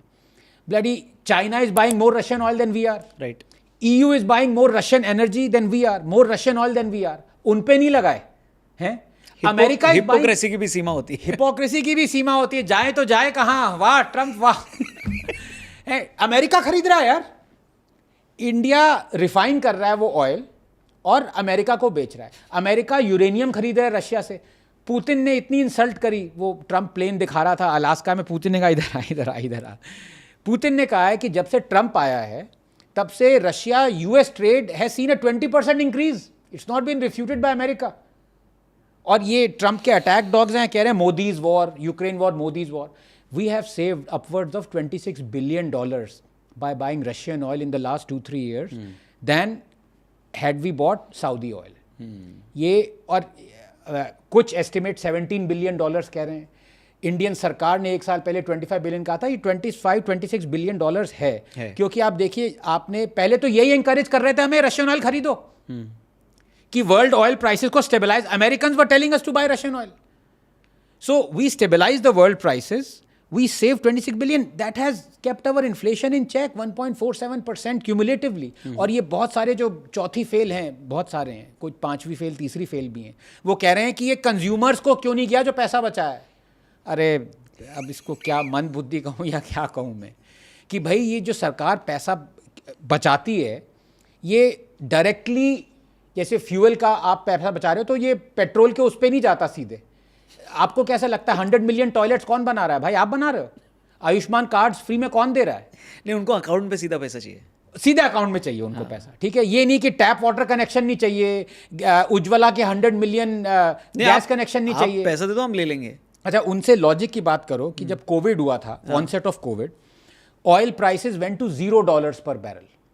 हमारे फ्यूल प्राइसेस भी ₹0 पर लीटर हो गए थे, नहीं ना, तब भी थे 60-70 रुपीज़ थे, क्योंकि वो पैसा सरकार ले रही है। और ये मैं इसको अनफेयर मानता हूँ एक तरह से, क्योंकि एक तो GST नहीं लगाया हुआ, दूसरा एक कैश काउ, ये तब सब सरकारें, कांग्रेस इतना 15-16% यूनियन टैक्स है, फिर स्टेट टैक्स है, ठीक है, ये टैक्स लगा के आप petrol, because it's a cash cow, वो पैसा यहाँ से निकालते हैं पेट्रोलियम इंडस्ट्री से और सारे मिनिस्ट्री से, और वो वेलफेयर स्कीम्स में लगाते हैं। ये सरकार का कहना है, लेकिन किसी को ये कहना कि यार वो जो पैसा बचा रहे हो वो हमें डायरेक्टली दो, तो भाई अपनी सरकार से पहले बोलो। तमिलनाडु वाले ये कह रहे थे 15% लेवी क्यों लगाया हुआ है सरकार ने यार पेट्रोलियम फ्यूल पे, हैं?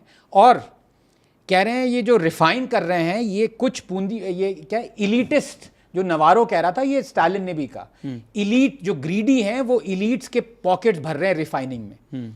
मतलब बेसिकली अंबानी पे अटैक था सीधे, जो जामनगर रिफाइनरी है। अरे भाई, चेन्नई पेट्रोलियम कॉरपोरेशन लिमिटेड की रिफाइनरी तमिलनाडु में है, इसने इतने बैरल्स जो हैं, I think 80,000 BPD barrels per day refine कर रही है पिछले 2-2.5 साल से। उसमें से लोकल डिस्ट्रीब्यूट हो रहा है 40,000 BPDs पिछले 2 साल से, 40,000 बैरल्स रिफाइंड तमिलनाडु में। तो ये कितने बिलियंस डॉलर ये खुद स्टालिन गवर्नमेंट ले रही है उससे, जब उस पर टैक्स कर रही है 15। खुद टैक्स करो, खुद पैसे कमाओ रशियन ऑयल से, ब्लेम करो मोदी को, ब्लेम। तो वही है ना, इनका एजेंडा एकदम क्लियर हो जाता है। तो आई am proud of this prime minister. अब ये एक बार जरा इसको एम्फोसाइज कर लूँ, क्योंकि लोग कहते हैं ये तो साला गालियाँ ही देता रहता है। आई एम प्राउड ऑफ पिछले 1 साल में मोदी जी ने बहुत कम गलत कदम रखे हैं, मतलब ये तो कहना पड़ेगा। ऑपरेशन सिंदूर जिस पे हम डिस्कस कर चुके थे, इंडस वाटर ट्रीटी को अबेंस में रखना, ग्रेटेस्ट डिसीजन ऑफ हिज, ठीक है। उसके बाद ये रशियन ऑयल झुकना नहीं ट्रंप से, तो ये या तो आप एडवाइस कर रहे हैं मोदी जी को या पता नहीं कौन कर रहा है, ये कदम अच्छे रख रहे हैं अभी। Congratulations are in order. So आपको अगर ट्रस्ट करना है एज अ कंट्री तो आप यूएस को कर सकते हो या चाइना को कर सकते हो? नहीं, किसी को नहीं कर सकते, किसी को नहीं कर सकते। ठीक है। चाइना को क्यों करो आप? चाइना को भी ये समझ में आ गया, you know, but China is so much more powerful. हमारी भी तो कमी है ना यार, हम आत्मनिर्भर करते रहते हैं पिछले 5 साल से। जब कोविड स्ट्राइक किया तो हमें एक वाइट पेपर लाना चाहिए था। We should have gone and approached each and every company, foreign company that was in China, and wrench them away from China to India. Apple देखो आया, बेंगलोर में एप्पल का है, आई थिंक कहाँ पे भी है, हम फोन्स बना रहे हैं। क्योंकि China devastated, not only killed millions because of the Covid virus, but devastated the world economy. So you're also saying it was a Chinese virus? Of course it was Chinese virus. So Of course. So Whether it was Trump made... को आप इसमें support करते हो? नहीं, Trump मुझे support करता है इसमें। जज्बा। ट्रंप कौन है? कौन है तू? अब की बार आनंद सरकार। तू कौन है बे? लाइन पे आ।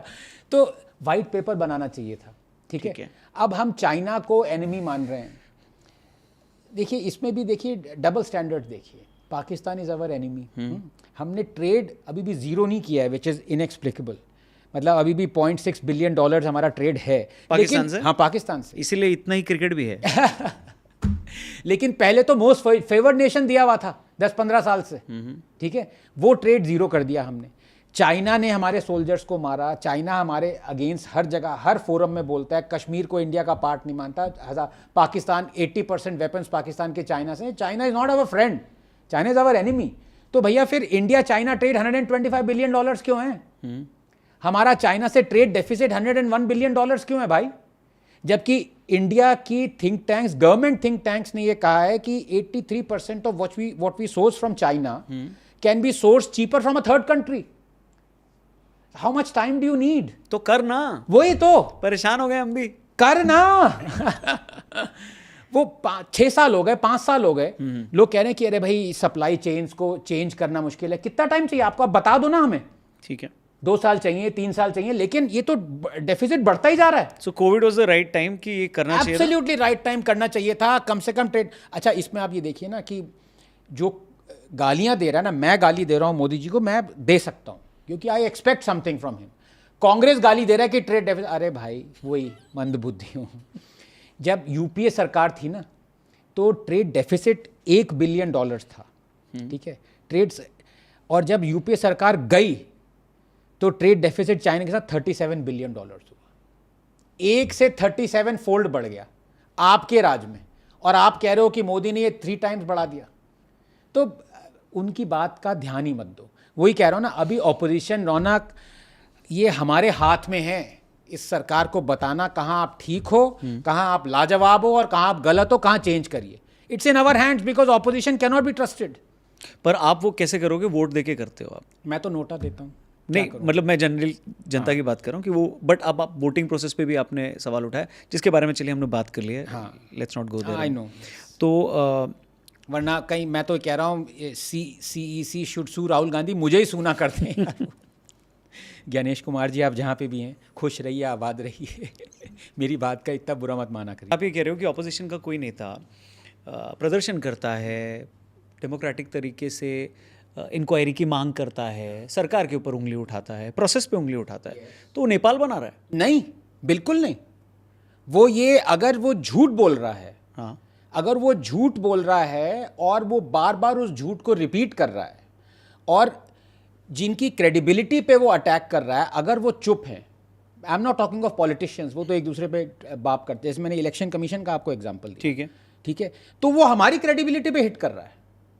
पर आपको लगता है जनता उससे कन्विंस हो जाती अगर कोई झूठ बोल रहा नेता तो? नहीं, आपको क्या लगता है जो 1 साल तक सिंघू बॉर्डर पे दिल्ली को सीज किया हुआ था, जो 3,500 करोड़ एवरी डे का इकोनॉमिक लॉस हुआ 1 साल तक, किसने भरपाई करी भाई? लॉस तो इंडिया का हुआ ना। जो शाहीन बाग इलीगली 6 महीने तक आपने ब्लॉक कर दिया, tens of millions of commuters को जाने नहीं दिया, ऐसे ऐसे वहाँ पे भड़काऊ भाषण दिए गए, मोदी को मारो, शाह को मारो, पता नहीं क्या क्या और हुआ।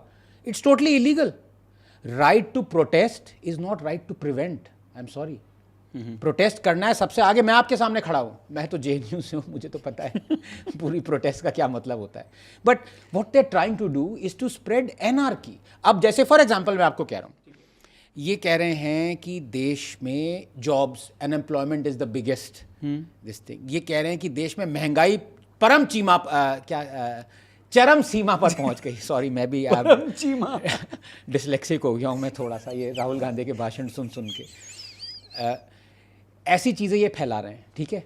करप्शन इतना महंगा पड़ा है अगर, और ये 11 साल से कह रहे हैं। मुझे आप सिंपल लॉजिक की बात बताइए, अगर 11 साल से हमारे सारे डेमोक्रेटिक कॉन्स्टिट्यूशनली मैंडेटेड जो इंस्टीट्यूट्स हैं, ऑर्गेनाइजेशंस हैं, अगर वो बैंकरप्ट और फ्रॉड होते, अगर करप्शन सबसे ज़्यादा होती, 2 लोगों के हाथ में, पूंजीपतियों के हाथ में सारी वेल्थ होती, अगर महंगाई चरम सीमा पर होती, अगर जॉब्स नहीं होते, तो 11 साल से लोग सड़कों पे नहीं आते। Isn't that logical? 11 साल से हजारों नेपाल होते, कश्मीर से लेकर कन्याकुमारी तक। क्यों नहीं है? अब मैं बताता हूं क्यों नहीं है। इसलिए नहीं है कि अगर आप क्लेम्स रिपोर्ट पढ़ें RBI की, जो कि कॉन्स्टिट्यूटेड थी, UPA के टाइम से बनी हुई है क्लेम्स रिपोर्ट, वो कह रही है पिछले साल में, 1 साल का आंकड़ा दे रहा हूं आपको, पिछले साल 47 मिलियन जॉब्स वर क्रिएटेड। अभी इन्फ्लेशन जो है is at its one of the lowest points, 1.53% थी। महंगाई बढ़ गई है, महंगाई लोगों को मार रही है। It's one of the lowest, in fact पिछले 20 साल में इट इज़ द लोएस्ट। अगर आप एक टाइम पॉइंट, आई थिंक 2017 में 1.54% था, या 1.53% था, 1.54% है, जो भी है। तो वो ऐसा पहली बार हुआ है 17-18 सालों में। Sorry to use that thing, ठीक है। देखिए अपने फिल्म देखिए।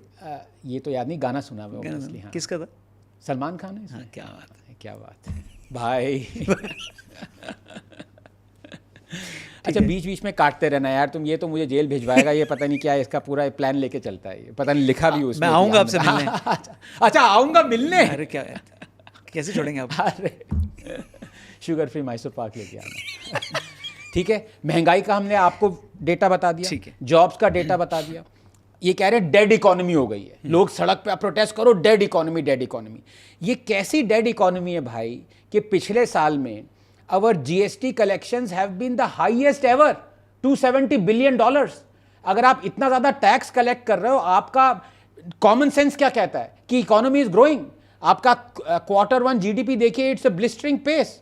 Number of vehicles sold last year have been the highest ever since records began, 25 million. PMI manufacturing has been the highest ever, 59.2। Jobs created highest ever, inflation one of the lowest. और ये inequality की बात करते रहते हैं, जीनी coefficient map करता है उसको, it's been at the lowest ever, 0.29। Inequality कम हो रही है, जॉब्स मिल रहे हैं, महंगाई सबसे कम है, प्रोडक्शन सबसे ज्यादा है मैन्युफैक्चरिंग का। Sensex has been the highest ever, 85,000 है। और ये कह रहे हैं सड़क पे आ जाओ क्योंकि महंगाई बढ़ गई है, जॉब्स नहीं है और डेड इकोनॉमी है। लोग क्यों नहीं आ रहे हैं? इसीलिए लोग नहीं आ रहे हैं क्योंकि लोग सच्चाई देख रहे हैं भाई। अगर महंगाई होती 12-13%, जो कि UPA के टाइम पे थी, 2012-2014 में थी, अगर जॉब्स नहीं होते, लोग आते सड़कों पे, यू नो। सो इनको ये समझ में नहीं आ रहा है, तो वही एजेंडा इनका क्लियर हो गया। लेकिन रौनक, मैं बताऊं ना, it's not just about the opposition, it's not just about the leader of opposition, it's about the leader also. और मैं मोदी की बात कर रहा हूं। क्या इंडिया में नेपाल हो सकता है? और sadly answer is yes. But what I want to say is very important out here. अगर इंडिया में नेपाल बनेंगे, बांग्लादेश बनेंगे, it will not be because of the courage और फोर्टिट्यूड और courage of the anarchist, it will be because of the cowardice of the state. Okay, अगर आप देखें जो स्टेट था, स्टेट का एक सबसे इम्पॉर्टेंट दायित्व क्या है कि लॉ एंड ऑर्डर मेंटेन करें, कि आप एनआरकी ना फैलाएं. This is constitutionally mandated. अगर स्टेट पनपवाता रहेगा सिंघू बॉर्डर, 1 साल तक आपने ब्लॉक कर दिया, दिल्ली को सीज कर दिया, इतने लोग सड़क पे आ गए, प्रोटेस्ट कर रहे हैं, ठीक है. बाय द वे प्रोटेस्ट क्या कर रहे थे? Against farm laws. वो तीनों फार्म लॉज कांग्रेस के इलेक्शन मैनिफेस्टोज में थे, वर्बटिम. उनमें से एक फार्म लॉ कांग्रेस अपने स्टेट में, अर्स्टवाइल कांग्रेस में ला चुकी थी, कॉन्ट्रैक्ट फार्मिंग एक्ट. पर मोदी जब लाया तो ब्लैक लॉज, प्रोटेस्ट करो, चलो ठीक है आप प्रोटेस्ट करो, लेकिन इलीगल प्रोटेस्ट करो. एनआरकी तलवार लेके हमारा तिरंगा किसने रिपब्लिक डे में रेड फोर्ट से हटाया था? किसने करने दिया? वो सारे केसेस, वो अधिकतर केसेस सारे वापस ले लिए गए. पुलिस आपने देखा होगा कैसे चींटों की तरह गिर रही थी वो ट्रेंचेस में रेड फोर्ट से. 400 पुलिस वाले घायल हुए थे. इतने सारे केसेस वहां के वापस ले लिए. स्टबल बर्निंग इलीगल जो कर रहे थे वो केसेस फार्मर से वापस ले लिए. तो स्टेट झुक रहा है, स्टेट एनकरेज कर रहा है एनआरकी. स्टेट नेपाल एनकरेज कर रहा है. शाहीन बाग में क्या हुआ था भाई? 2015 कांग्रेस का रेजोल्यूशन था ये कि हम जितने भी बांग्लादेशी माइनॉरिटीज हैं, और रौनक बांग्लादेशी माइनॉरिटीज मुस्लिम्स तो नहीं हो सकते ना, हिंदूज, क्रिश्चियंस और सिख्स ही होंगे. Congress wanted to give them Indian citizenship. जब मोदी ने प्रॉमिस को ये पूरा किया तब हाय हाय मोदी, शाहीन बाग शुरू हो गए. Congress started encouraging Shaheen Bagh. Totally illegal protest, bigoted, communal elements trying to create anarchy, bloodshed in this country. Who was encouraging it? It was this government. तो वही कह रहा हूं ना, अगर ऐसी सिचुएशन आती है तो वो ये ऑपोजिशन नहीं लाएगी, because India can see through these people. पर आनंद सर, अभी लोग वो मोदी और शाह के इनएक्शन से आएगा. ईवीएम पे है भरोसा आपको? Of course 100%. आप साइंटिस्ट हो, आपको कभी ऐसा लगा कि हैक कर सकते हो या किसी तरीके? Can't be, it's not network by the way. तो एक तो इलॉन मस्क को ये समझ में नहीं आती भाई. He is against EVMs being used in America. They are networked out there. Out here there is no cyber connectivity. Supreme Court has looked into this matter time and again. VVPAT के भी issue में time and again we have inducted IIT Madras, Indian Statistical Institute, Mathematical Institute of Chennai. Everyone's looked into this. Professionals have looked into this. There was 100% correlation between the VVPATs when they were used in 2019 elections and the ones that the normal course of events. So वही है, राहुल गांधी जैसा ही या Sam Pitroda, circuitry समझ में नहीं आ रही है आदमी की और ईवीएम लांछन लगा रहे हो. सो बैलेट पेपर सेफ मानते हो आप या नहीं? Ballot paper is the one that is not safe in done in a large scale thing. अभी रिसेंटली जब वाइस प्रेसिडेंट चुनाव में सब वोट डाल रहे थे, 700 वोट डाले थे, तो उस पे कह रहे हैं कि भाई प्रॉब्लम हो गई है. अच्छा, उस पे ये भी आया कि देखो मोदी खुद बैलेट से कर रहे हैं लेकिन बाकी लोग से ईवीएम से कराते हैं. अच्छा, अब यहाँ पे ना वो देखिए, ये सरकार के ना एडवाइजर्स की प्रॉब्लम है. They become so glove because वो ना नहीं कह सकते कुछ. जैसे हमने ओपनली डिस्कस कर रहे हैं ना, कमियाँ, बढ़ाइयाँ, वो सिर्फ बढ़ाइयाँ करते हैं. मोदी जी मोदी जी मोदी जी. भाई पूरा डिस्कशन चल रहा है बैलेट पे, ईवीएम पे. ये इलेक्शन भी ईवीएम पे करवा लेते ना. What was the problem? Why give wind to people who are intent upon denigrating you, slandering you or the election commission? Why do it? Why couldn't they do it with EVMs? But शायद कोई rules होगा, उसका कोई नियम होगा. कैसा rule है? कोई मतलब इलेक्शन ही हो रहा है ना, आपकी वोटिंग कर रहे हैं, आप ईवीएम पे करिए. ठीक है, सीधे वो बटन दबाइए, कमल पे बटन दबाएगा हर वजह. इलेक्टोरल पॉलिटिक्स में आप बिलीव करते हो? आप तो कभी इलेक्शन नहीं लड़ोगे ना, वोट ही नहीं देते हो तो इलेक्शन क्यों लड़ोगे? नहीं, क्यों नहीं लड़ सकता हूँ मैं, पर अब वो ये मेरी फैमिली मुझे वोट देगी, यही बहुत है. नहीं, बट सीरियसली मैं पूछ रहा हूँ. एक कोई यूट्यूबर लड़ा था इलेक्शन, उसको 2-3 वोट मिले, उस पर उसने आर्टिकल लिख दिया कि देखो मैं लड़ के आया हूँ. पहले बहुत चिल्ला रहा था. But I don't denigrate such people. You put your what they say money where your mouth is. So all for but you're not in for elections? Absolutely not. Come on. 2019 world cup semifinal, Dhoni slow खेल रहे थे. Recently उस bowler ने ये statement दिया कि जब Dhoni easy ball को पिक नहीं कर रहे थे, शॉट्स नहीं मार रहे थे, तो मैं खुद हैरान रह गया कि वो क्यों नहीं मार रहे. तो सवाल ये है कि क्या धोनी हुक्का पीते हैं? मुझे क्या मतलब यार हुक्के से, मेरे को क्या पता भाई. नहीं सॉरी, सवाल ये नहीं था. तो क्या धोनी स्लो खेल रहे थे? नहीं, वो ऐसे ही खेलते हैं भाई, मैच को लंबा लेके जाते हैं, तभी तो चांस बनते हैं ना आपके. आप मारने में पहले ही आउट हो गए तो फिर कहते इतने ओवर बच गए. आज धोनी वैसे क्यों नहीं खेले जो पहले खेलते थे? तो हुक्का पीते हैं? मुझे क्या पता. अभी रिसेंटली एक स्टेटमेंट वायरल नहीं, मुझे नहीं पता. मुझे सिर्फ ग्राउंड की बात है. आप मुझे पता है, मैं थोड़ी ना कहाँ पे. पर आप लोग होटल भी तो जाते हो? नहीं, मैंने कभी देखा नहीं पीते हुए. नेवर। उनके कमरे में कभी जाने का मौका मिला? नहीं। प्लेयर और अंपायर मिल सकते हैं कमरे में? मिलते हैं कमरे में तो कोई नहीं जाता, लोग ब्रेकफास्ट पे मिलते हैं, एयरपोर्ट पे मिलते हैं, खूब बातें करते हैं, क्रिकेट की बातें होती हैं और कई बार लॉ से रिलेटेड बातें होती हैं कि कुछ चीज़ें होती हैं, जैसे कभी बार इशू होता है, कई बार बॉल का लेके, स्क्रीन का लेके, 2 बातें होती रहती हैं, लेकिन अंपायर कहाँ किसी कोई और भी कहीं ऐसे जाता नहीं। क्रिकेट नहीं हो रहा है तो आप किसी शहर में हो तो वहाँ फोन किया और मिल पार्टी में सकते हैं, मिलते हैं लोग आपस में, क्या है उसमें? तब हुक्का पीते हैं? नहीं, मैंने कभी नहीं देखा, मैंने तो किसी को भी नहीं देखा एक्चुअली। आप उनको तो छोड़ो, मैंने तो ये, पर अगर हुक्का पी रहा है आपको प्रॉब्लम है? मेरे को पर्सनल लाइफ है किसी की यार। ठीक है, बट उसका मैं चाय पीता हूँ, आप कॉफी पीते हो, क्या है इसमें? नहीं, मतलब हुक्के से वो कहते हैं असर पड़ता है बॉडी पे, फिर आप भाग नहीं पाते पता हो। नहीं जी, मैं तो पीता नहीं, तो मेरे को पता नहीं। खेल मेरे करते गांव में कुछ लोग पीते हैं वो तो, लेकिन दूसरे वाला होता है वो तो पता नहीं, वो तो वही बताएंगे, उनके हाथ यहाँ से लाल लाल हो जाते हैं।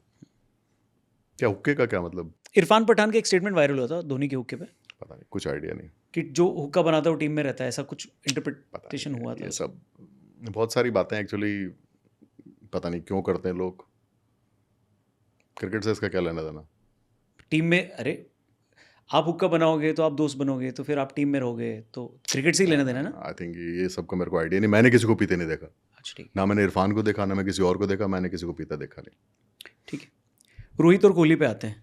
जी रोहित को अब कैप्टेंसी से हटा दिया गया है। हाँ। इस डिसीजन पे आपका क्या कहना है? इसको ऐसे कहेंगे, गिल को कंटिन्यू किया गया। हाँ, ओके। Glass half full? नहीं, फ्यूचर का सोच रहे हैं, सेलेक्टर का अपना थॉट होगा, एंड जो जहाँ पे है उसको अपना हक है, वो सोचे। But I think Rohit is a very important player, Rohit and Virat दोनों, खासकर 50 ओवर में तो you know they are like power house. Test से रिटायर होना चाहिए था इनको? उनकी पर्सनल है, उसमें क्या कर सकते। बट आप एज अ फैन बोल रहा हूँ, चलिए मैं नहीं, मेरा तो मन करता था कि खेलें वो। मुझे तो लगता था कि विराट कोहली अगर होते इंग्लैंड में तो जितना वो बीच बीच में गुर्रा रहे, 2-4 लोग शायद ना गुर्राते, क्योंकि उसका ऑरा अलग है। यार ये जो स्टैब्लिश प्लेयर है ना, उनका ग्राउंड पे रहने का बहुत फर्क पड़ता है बड़े मैचेस में। बट विराट को तो आपने इट्स नॉट पहले से भी अबाउट देखा है। Always, it is not about performance. इनका जो ऑरा होता है ना, वो दूसरी टीम पे जो प्रेशर आता है वो अलग होता है। अंपायर पे भी आता इफ यू है pressure? Understand the game then you will know कि इसका क्या मतलब है। Correct. सब पे आता है भाई, अंपायर पे भी आता है। बिल्कुल आता होगा। तो अगर बड़ा प्लेयर अपील कर रहा है तो आप जल्दी आउट दे देते हो? आप एक बार सोचते तो हैं, जल्दी जल्दी तो कोई नहीं आउट देता, पर ध्यान जाता है कि हाँ, जस्ट थिंक ओवर इट। सो ये कॉन्स्पिरेसी चल रही है, मतलब लोग कह रहे हैं सोशल मीडिया पे, तो कहते हैं लोग, क्यों नहीं कहेंगे भाई, क्या कि इन लोगों को जानबूझ के ऐसा एटमॉस्फेयर क्रिएट किया जा रहा है कि ये लोग रिटायर हो जाएं, ये लोग छोड़ दें, पूरी क्रिकेट खत्म कर नहीं दें। यार, ये सब इधर उधर की बातें चलती रहती हैं। अब सोशल मीडिया पे आजकल हर आदमी तो ज्ञानी है, ज्ञान पेलने में किसी को कौन मना कर सकता है। तो 27 का 2027 का वर्ल्ड कप खेलते हुए देखते हैं आप दोनों को? खेलें तो बड़ी अच्छी बात है, इंडिया के लिए बहुत अच्छा है, क्योंकि मैं बताया ना कि बड़े मैच में, खासकर जब 50 ओवर का मैच है, ड्यूरेशन बढ़ जाती है, तो जो सीजन्ड प्लेयर होते हैं उनका एक्सपीरियंस बहुत काम आता है टीम को। I said it is not always about runs, it is about taking pressure, and the other team also focus on these players and other guys can score. So वो बड़ा इफेक्ट है, और आप क्रंच मोमेंट पे कोई अच्छी सलाह दे सकते हैं, क्योंकि जिसमें जहाँ पे ड्यूरेशन बड़ी होगी ना गेम की, वहाँ क्वालिटी आने सामने शुरू हो जाती है। T20 और 50 ओवर का नाम मिलाइए, 50 ओवर बिल्कुल अलग गेम हो जाता है कई बार। You need people those can perform under pressure, those are seasoned, those have experience, and those who can absorb the pressure. कभी ऐसा हुआ है कि किसी टेररिस्ट को आप लोगों ने घेर लिया हो और फिर उसने माफ़ी मांगी हो और फिर आप लोगों ने उसे छोड़ दिया हो, राष्ट्रीय राइफल्स ने? देखो, राष्ट्रीय राइफल्स, हम कौन होते हैं किसी को छोड़ने या माफ़ करने वाले? वो तो ऊपर वाला करेगा। हम सिर्फ उसकी हेल्प कर सकते हैं कि अगर तूने गलत किया है, माफ़ी मांगनी है, तो तुझे वहाँ भेज देते हैं, तो माफ़ी मांग लेना।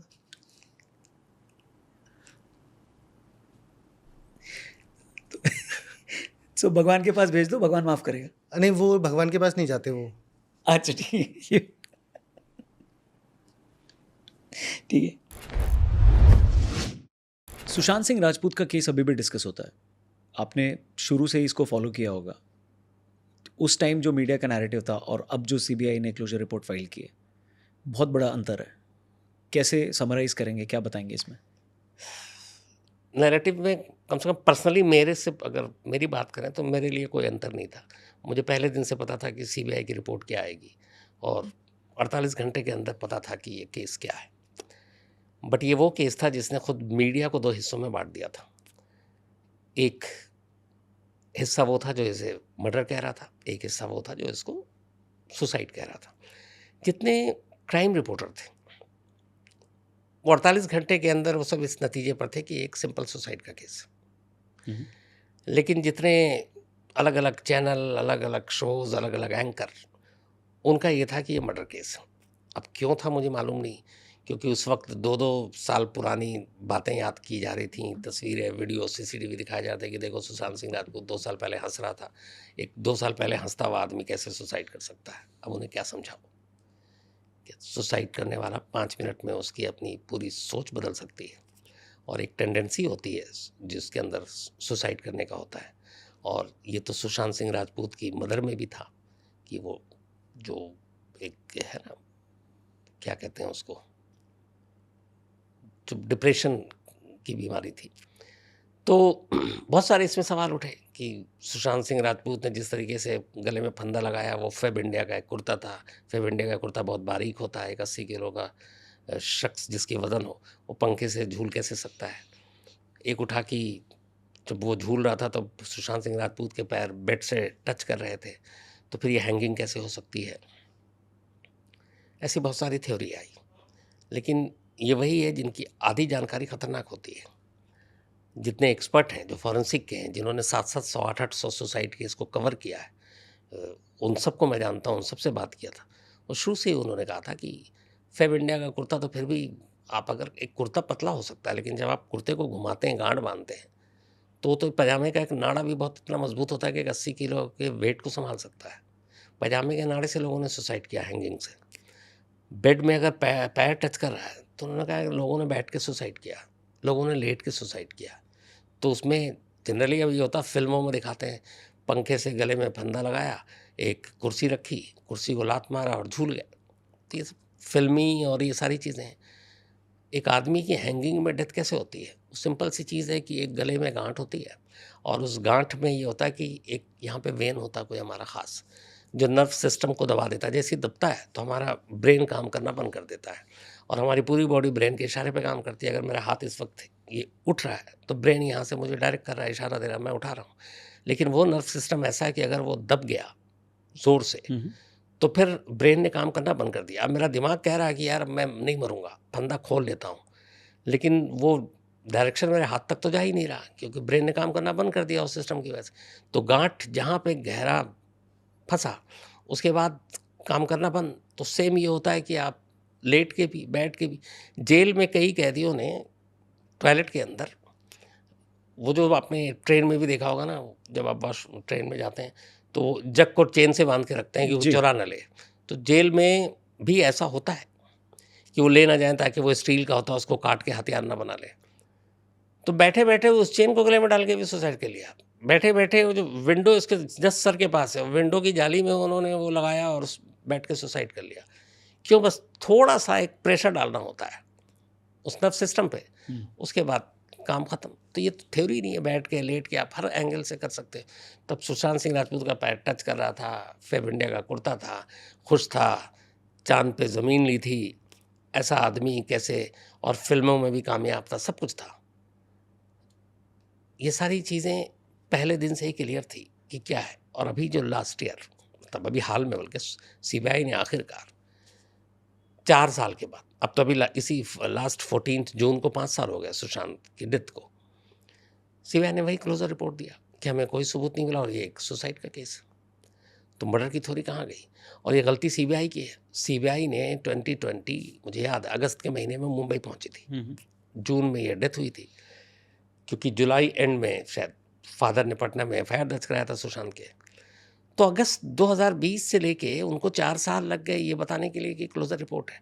उनके पास फॉरेंसिक रिपोर्ट, उनके पास आज सुसाइड और मर्डर केस में बड़ा बेसिक है आज के इस दौर में कि आपकी फॉरेंसिक बता देगी कि डेथ का कॉज क्या है, ठीक है, हैंगिंग है कि नहीं। आपने सारा रिक्रिएशन कर लिया, आप 4 साल से फाइल दबाए हुए हैं, आप टैक्स पेयर के पैसे पे मुंबई गए इतना भारी भरकम टीम लेकर, और आपने वहाँ इतने दिनों तक इन्वेस्टिगेशन किया, और आकर उसको खाली डब्बे में आपने रख दी उस फाइल को, और अब अचानक धीरे से क्या रीजन था 4 साल तक नहीं बताने का? ये तो सीबीआई को पता होना चाहिए क्या है भाई। आपके हिसाब बताओ से? ना। कुछ नहीं, मुझे लगता है कि बस एक चलता रहे लोगों के मन में सवाल, और कहीं सही मौका है तो उस दिन छोड़ देंगे इसको, ताकि फिर मीडिया 1-2 दिन तक इस पर खेलती रहे, और तो कोई वजह है ही नहीं। और अब वही क्लोजर रिपोर्ट डाल दिया कि इसमें कुछ नहीं है। बट Suicide- आप सीबीआई को इस क्लोजर रिपोर्ट में मानते हैं? क्योंकि इससे पहले आरुषि वाले केस में हमने डिस्कस किया कि सीबीआई की क्लोजर रिपोर्ट ये कायदे क्योंकि से कुछ केस- साबित नहीं हुआ इसलिए कायदे क्लोजर से कर एक- रहे हैं। नहीं, इसकी वजह ये है कि कायदे से इस केस को सीबीआई को सौंपने की ज़रूरत ही नहीं थी। ठीक है। मैं अपने तजुर्बे से कह रहा हूँ, एक हाई प्रोफाइल केस जब होता है, आप सभी को पता है कि अगर कोई एक हाई प्रोफाइल केस होगा मीडिया फ़ौरन पहुंचेगी जी। और लगातार हर एंगल से स्टोरी होगी और उसका मीडिया ट्रायल भी होगा। सुशांत सिंह राजपूत एक आम आदमी नहीं था, एक एक्टर, और एक ठीक ठाक अच्छा एक्टर है ना, और एक अच्छी फ़ैन फॉलोइंग। बल्कि मैंने खुद जब धोनी वाली फिल्म देखी थी, पहली मेरी वही फिल्म थी, और मैं फ़ैन हो गया था सुशांत सिंह राजपूत का। एक बार मेरी मुलाकात हुई थी, तो मैं फ़ैन था उस धोनी के रोल को प्ले करने की वजह से। तो सुशांत के केस में जिस दिन पहली बार 14 जून की दोपहर को खबर आई, और मुझे अच्छी तरीके से याद है कि 15 जून की मॉर्निंग तक मुंबई पुलिस ने डिक्लेयर कर दिया है कि एक सुसाइड केस है। ठीक है। मुंबई पुलिस इस देश की टॉप 4-5 पुलिसिंग में आती है, चाहे वो दिल्ली पुलिस हो, मुंबई की गिनती है, बेंगलुरु हो, है ना, कोलकाता पुलिस हो, तो उसमें उसका शुमार होता है। ठीक है। इतनी बेवकूफ़ी क्यों करेगी कि सुशांत सिंह राजपूत जैसे एक सेलिब्रिटी की मौत होती और उसको इतनी जल्दबाजी किया है, वो आराम से 2-3 दिन तक बैठी रहती, कुछ लोगों को बुलाती, पूछताछ करती और कहती अभी हम जांच कर रहे हैं, अभी हम बताएंगे। तो उनको इतनी जल्दी क्लोज करने का मतलब क्या था? क्यों डिक्लेयर किया? इसलिए कि शुरुआती सारी रिपोर्ट, मेडिकल रिपोर्ट, सारी चीज़ें ये गवाही दे रही थी कि ये मामला किस चीज़ का है। और ये भी देखिए कि चलिए मुंबई पुलिस को जो लोग उंगलियां उठाते हैं, मैं उनको डिफेंड नहीं कर रहा हूँ, मैं तो सिर्फ प्रूफ के साथ बात कर रहा हूँ। 14 जून को ये इंसिडेंट हुआ, 15 जून तक लगभग ये हर जगह पे ब्रेकिंग न्यूज़ और सब आ गया था कि सुशांत सिंह राजपूत ने खुदकुशी की है। बल्कि 14 जून को ही शाम को आ गई थी ये खबर।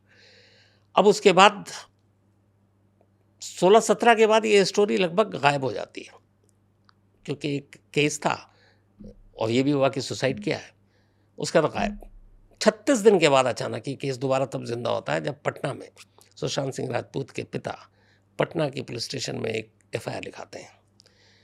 कमाल ये है कि लोग भूल जाते हैं, उस FIR में भी उन्होंने ये नहीं लिखा कि सुशांत सिंह राजपूत का मर्डर हुआ और मर्डर की जांच होनी चाहिए। उन्होंने लिखा है कि ये अबेटमेंट ऑफ सुसाइड का केस है, सुशांत सिंह राजपूत ने खुदकुशी की लेकिन उससे खुदकुशी के लिए उकसाया गया, ये है कंप्लेंट, और इसीलिए वो CBI जांच की मांग करते हैं।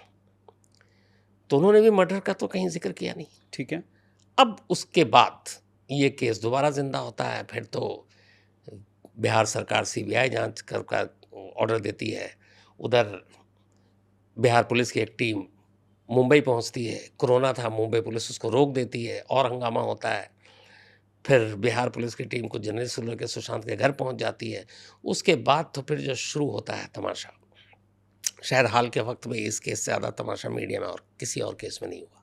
पर उनके फैंस आज भी कहते हैं कि बहुत सारी थियरीज हैं कि फैंस की गलती नहीं है, ये गलती है मीडिया की, जिसने Okay. एक परसेप्शन बनाया। शुरू से जिस तरीके से दिखाया गया कि ये एक बटा हुआ है 2 खेमे में, एक है सुसाइड है, एक मर्डर है।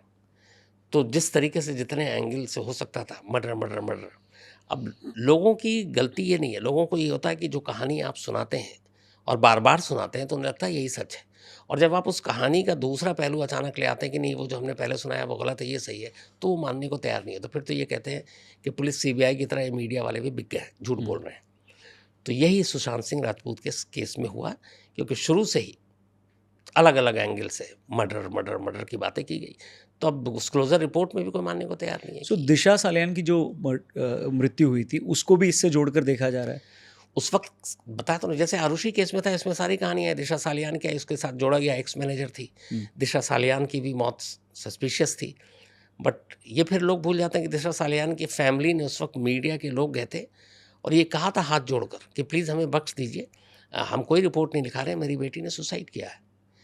अब कौन माँ बाप जिसकी बेटी या बच्चे का कत्ल हो और वो कहे कि नहीं आप सुसाइड लिखो? क्योंकि उसमें ये थियरी है कि क्योंकि बड़े पॉलिटिशियंस का दबाव था। तो वही सेम जो मैंने बताया ना, आरुषि टाइप से इसमें सारी कहानियाँ थी। पर फिर दिशा सालियान केस में क्या हुआ, उनके पेरेंट्स ने तो शुरू में मीडिया में आया, भी मुझे याद है हम लोगों ने भी ये स्टोरी की कि नहीं बख्श दीजिए और हमें कोई डाउट नहीं है, हमारी बेटी ने सुसाइड किया था या एक्सीडेंटल डेथ था। क्योंकि शमसर यहीं पर जनता ये कहती है कि क्योंकि वो किसी के दबाव में ये कह रहे हैं कि हमको कुछ नहीं अब इसमें आगे परसू करना है, क्योंकि पॉलिटिशियंस का दबाव है और कुछ राजनेताओं का नाम भी उसमें आया है। देखिए, हर जो बड़ी स्टोरी होती है ना, उसके साथ अलग अलग एंगल बहुत सारे आते हैं। अब जैसे इसमें आया फिर वो आदित्य ठाकरे, फिर दिशा सालियान, इसमें भी कहानी यार उसी से कम कहानियाँ नहीं है। फिर ये हुआ कि ये लोग कहीं पार्टी कर रहे थे, फिर कुछ लड़कियों की बातें आई, फिर नेपोटिज्म की बातें आई, कितनी सारी कहानियाँ थी। और सबसे ज़्यादा जिसका कैरेक्टर एसेसिनेशन हुआ वो रिया चक्रवर्ती थी, कि उसने क्या क्या किया, सब कुछ है ना। और फिर क्या हुआ, इसी केस से जुड़े हुए फिर ड्रग्स का एंगल आया। जब एनसीबी पहुंची, ये वो केस था सुशांत सिंह राजपूत का कि जिसमें पहले मुंबई पुलिस, फिर सीबीआई आई, इसके बाद नारकोटिक कंट्रोल ब्यूरो आई, फिर बीच में आएगी ईडी भी आएगी, ठीक है। तो कितनी सारी एजेंसियां एक साथ एक केस में कूदी हुई थी। अब एनसीबी कहाँ से ये पूरा डायरेक्शन चेंज होता है। आपने देखा होगा कि मुंबई में, मुझे याद है हम लोग सुशांत सिंह की मौत कवर करते करते ऐसा लग रहा था कि अब नशा कवर कर रहे हैं। रकुल प्रीत सिंह, सोहा अली खान, देन दीपिका पाडुकोन, सारे एक एक करके बुलाए जा रहे थे पूछताछ करने के लिए। और एनसीबी की टीम थी वहाँ, जिसको लीड करने के लिए बाकायदा सीनियर अफसर गए हुए थे, और हम लोग लगातार उनके टच में थे। और फिर ऐसा लगा कि पूरी 75% या 80% फिल्म इंडस्ट्री जो है वो नशेड़ी है क्या नहीं है? ये तो वही लोग बताएंगे साहब, मुझे तो पता ही नहीं है। क्योंकि तो अब क्या हुआ, उस सारे ड्रग्स, फिर रिया चक्रवर्ती, कि आज 5 साल इसको भी हो गए ना। इन 5 सालों में उस वक्त जो ड्रग्स के सारे केसेस थे, चलिए सुशांत की क्लोजर रिपोर्ट तो सीबीआई ने डाल दी कि भाई मर्डर नहीं है, बट इन लोगों को जिन जिन को उठाया गया था, बुलाया गया, लंबी लंबी पूछताछ हुई, घंटों पूछताछ हुई, और बेचारे हम जैसे सारे क्राइम रिपोर्टर वहाँ धूप में खड़े हुए हैं, बारिश में भी, कि कुछ होगा कुछ होगा। 5 साल हो गए, एक भी जेल गई है क्या? एक के ख़िलाफ़ कोई अदालत से फैसला आया, एक को सज़ा हुई? कहाँ है ये केस? कौन पूछेगा?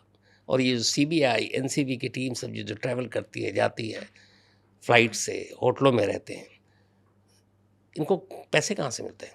इस देश की जो 30-32 या 35 करोड़ टैक्स पेयर हैं, इतनी ही है ना, उन्हीं के टैक्स से तो ये पैसे मिलते हैं ना। तो अगर 15-15, 20-20 दिन तक आप लोग डेरा डाले हुए हैं, अंजाम क्या है? उस ड्रग्स केस का क्या हुआ? कोई सवाल पूछे, जवाब दें एनसीबी आज। सीबीआई 5 साल तक क्यों बैठी हुई थी? जवाब दे सीबीआई भाई, आपने डेडिकेटेड टीम लगाई, क्या हुआ? तो वही है ना कि ये सारी चीज़ें तो हम लोग असली सवाल तो पूछते नहीं है, जहाँ तमाशा होता है उस तमाशे से रिलेटेड सारे सवाल कर लेते हैं। तो कुल मिलाकर इस केस का भी आश्रय वही है। पंचायत का आपका फेवरेट मीम? अभी वाला तुमने देखा है वो जो एक चल रहा है जिसमें लिखा है कि ये जीतू की फोटो है, हाँ। सान्विका की फोटो है और बनराकस की। उसमें लिखा है कि उस समय का वेट कर रहा हूँ कि जब इस आदमी को इन दोनों के बारे में पता लग जाएगा। भाई वो चला, वो मुझे बहुत अच्छा लगा, वो बहुत अच्छा लगा। कितना बवाल काटे हो। मैं तो वेट कर रहा हूँ किसी ने से लिख कर, वो बहुत चला है भाई, वो मुझे अच्छा लगा। मीम तो एक से एक है। मीम तो पता भी नहीं था कितना चलता है भाई मीम। बहुत बहुत ज़्यादा चलता है। इनफैक्ट कुछ मीम्स मैं आपको दिखाने वाला हूँ, हाँ उस पर आपका रिएक्शन लेंगे अभी जी। लेकिन उससे पहले प्रयागराज का बेस्ट क्या लगता है आपको? खाने का क्या सबसे अच्छा मिलता है प्रयागराज में, इलाहाबाद में? भाई समोसा है हरी का, ठीक है, उससे दुनिया में कहीं नहीं है उसका कोई तोड़। आप किसी को ले आइए कहीं पे भी, समोसे नहीं मिल सकते भाई इससे अच्छे। चलिए अब आपको कुछ मीम्स दिखाते हैं, उस पर रिएक्शन लेते हैं प्रहलाद चा की, फैसल भाई का। ये देखिए पहला मीम। हाँ ये कभी रियल में बोला है किसी को आपने?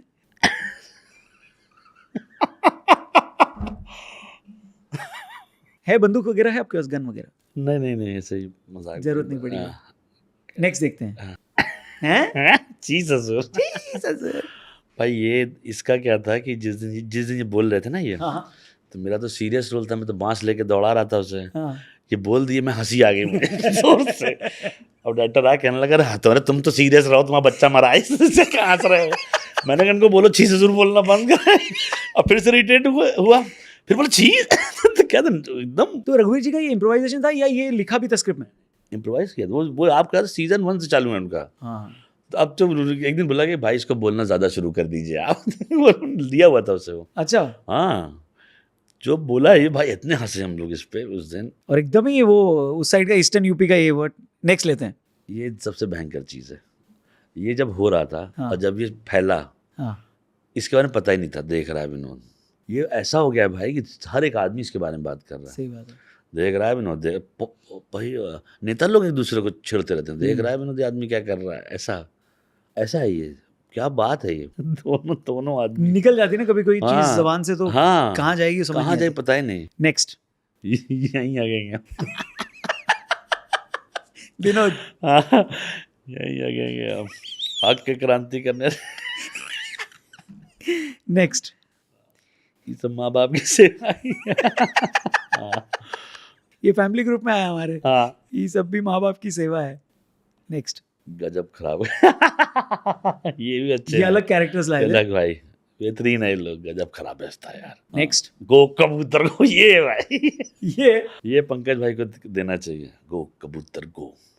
और लिखा है बस आदमी ने जो है इसको कहाँ कहाँ रख गया। ये जो है खूबसूरती है उनकी। मतलब ऐसे उठा ना कबूतर और पहले कान में बोले तो मैंने नहीं था किसी का जूनियर हंसने लगा। नहीं, अलग कैरेक्टर, अलग चीज है भाई ये। विधायक जी। नेक्स्ट अलवा मेटे, अलवा हाँ, मेटे। अलवा मेटे। पूरे कॉर्पोरेट वर्ल्ड का फेमस मीम है ये। सब लोग कहते हैं ऐसे इसके क्योंकि बारे में। एक्चुअली में उस मीटिंग से कुछ निकलता नहीं है। हाँ करती ज्यादातर मीटिंगों से कुछ हाँ। निकलता नहीं है, तो इसीलिए सारे लोग करते रहिए मीटिंग।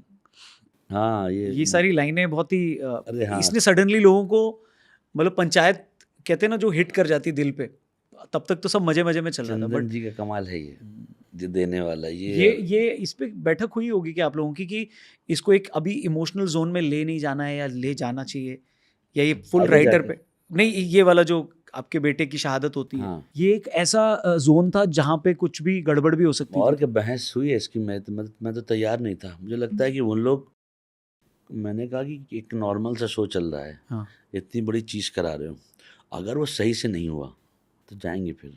मतलब नहीं कहते हैं कि पब्लिक को आप बहुत बहुत थिन लाइन है ना करेक्ट। कि देशभक्ति, शहीद, ये सब यूज़ मतलब कंटेंट का ही पार्ट है। और भाई उन लोग थे स्ट्रिक्ट, मैं ही नहीं था। मतलब शूटिंग होने तक नहीं कह रहा हूँ कि ये कहाँ लेके जा रहे हैं शो, पर देखिए कहाँ से कहाँ पहुँच गया। इस साल तो अगला फ्रॉड चल रहा। ये सारे लोगों के लिए है। प्लीज आप लोग को साइबर क्राइम से बचना चाहिए, हाँ क्योंकि साला अगला अलग है फ्रॉड चल रहा है। फ्रॉड चल रहा है। नेक्स्ट, वाह, अभी चालू कहाँ किया।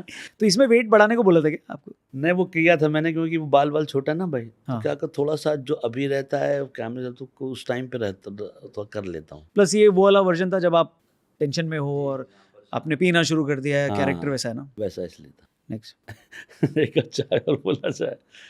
एक तो भाई वो चाय की दुकान जो है ना, क्योंकि वो सेट का पार्ट है वो, अच्छा जहाँ जहाँ ये सब बैठे रहते हैं। तो मैंने दिन पूछा कि अब तुम लोग इलेक्शन जीत जाओगे तो चाय की दुकान तो अंदर आ जाएगी। हाँ, मैंने कहा है हम लोग वहाँ बैठेंगे। ऐसा ही होगा ना शायद। हम लोग तो बाहर आप हैं। बाहर बैठेंगे। वो चाय की दुकान बहुत सही है भाई, जहाँ ही बैठ के सब बट ना ये प्रेशर बाकी लोगों ने भी बहुत महसूस किया हाँ। कि अगर अब सचिव जी का जो 3-4 महीना जाएगा, हाँ क्योंकि जैसे कॉर्पोरेट में अगर आप देखें ना, बॉस बदल जाए, हाँ 2 बॉस का डिपार्टमेंट बदल गया, अब जिस बॉस से आपकी बनती नहीं है और जो आपका हेड नहीं है उस हाँ। पर्टिकुलर डिपार्टमेंट में, अब वो आपका हेड बन जाए तो आपके लिए एक एक पल काटना मुश्किल खत्म है। कहानी भाई, वो आपको भगाएगा। तो अब उसके लिए आपको विधायकी जीतनी पड़ेगी, वरना प्रेशर आ जाएगा। नेक्स्ट, हाँ, और क्या चाय पीते। सही है। पंचायत सीजन 5 कब आ रहा है? अभी तो नहीं पता है भाई, कब आ रहा है, कब शूटिंग होगी तो नहीं डिसाइड हुआ है। लिखी जा चुकी है? नहीं हो, मतलब वो कर ही रहे होंगे, कर पर रहा हूँ। हम लोग को क्या होता है कि वो तो लिखाई तो 1-2 साल से चल रही सारे शो की, ओके। पर एक फाइनली नहीं पता होता है कि ये अब स्क्रिप्ट हो गई है, अभी वो एक शेड्यूल टाइप का आता है कि अब से आप ये सब शुरू होगा, तब समझ में आता अच्छा हो गया है, वरना उनका चलता रहता है ऊपर ऊपर। क्योंकि जो भी चीज़ अच्छी होती है ना, उसको लेकर एक डर भी रहता है कि कहीं इसको खत्म ना कर दिया जाए। सेम ब्रेकिंग बैड का अगेन एग्जांपल लेता हूँ कि आप क्यों मार दिया वॉल्टर वाइट को, और कई लोग कह रहे हैं कि अभी लाश दिखाई नहीं है उसकी, अभी बस ये बोला है कि गोली लगी है और वो पड़ा है फैक्ट्री में। पड़ा रहता हूँ उसके चक्कर में, कहीं ना कहीं पे है वो, कहीं ना कहीं जिंदा है वो, क्योंकि जो है जेसी पिंकमैन चला गया है गाड़ी से, तो वॉल्टर वाइट तो होगा ही होगा। हाँ, आना चाहिए उस शो को, पर क्या करेंगे, किसी भी चीज़ को लगातार तो कर नहीं सकते हैं। हाँ। तो उसकी लेगेसी वही है कि आप जाके देखें उस शो को, बार बार देख। मैं तो बहुत देखता हूँ ब्रेकिंग बैड, 5-6 बार तो देख चुका हूँ पूरा। कैसे किया, क्या करे, अच्छा शो है, बहुत अच्छा शो है।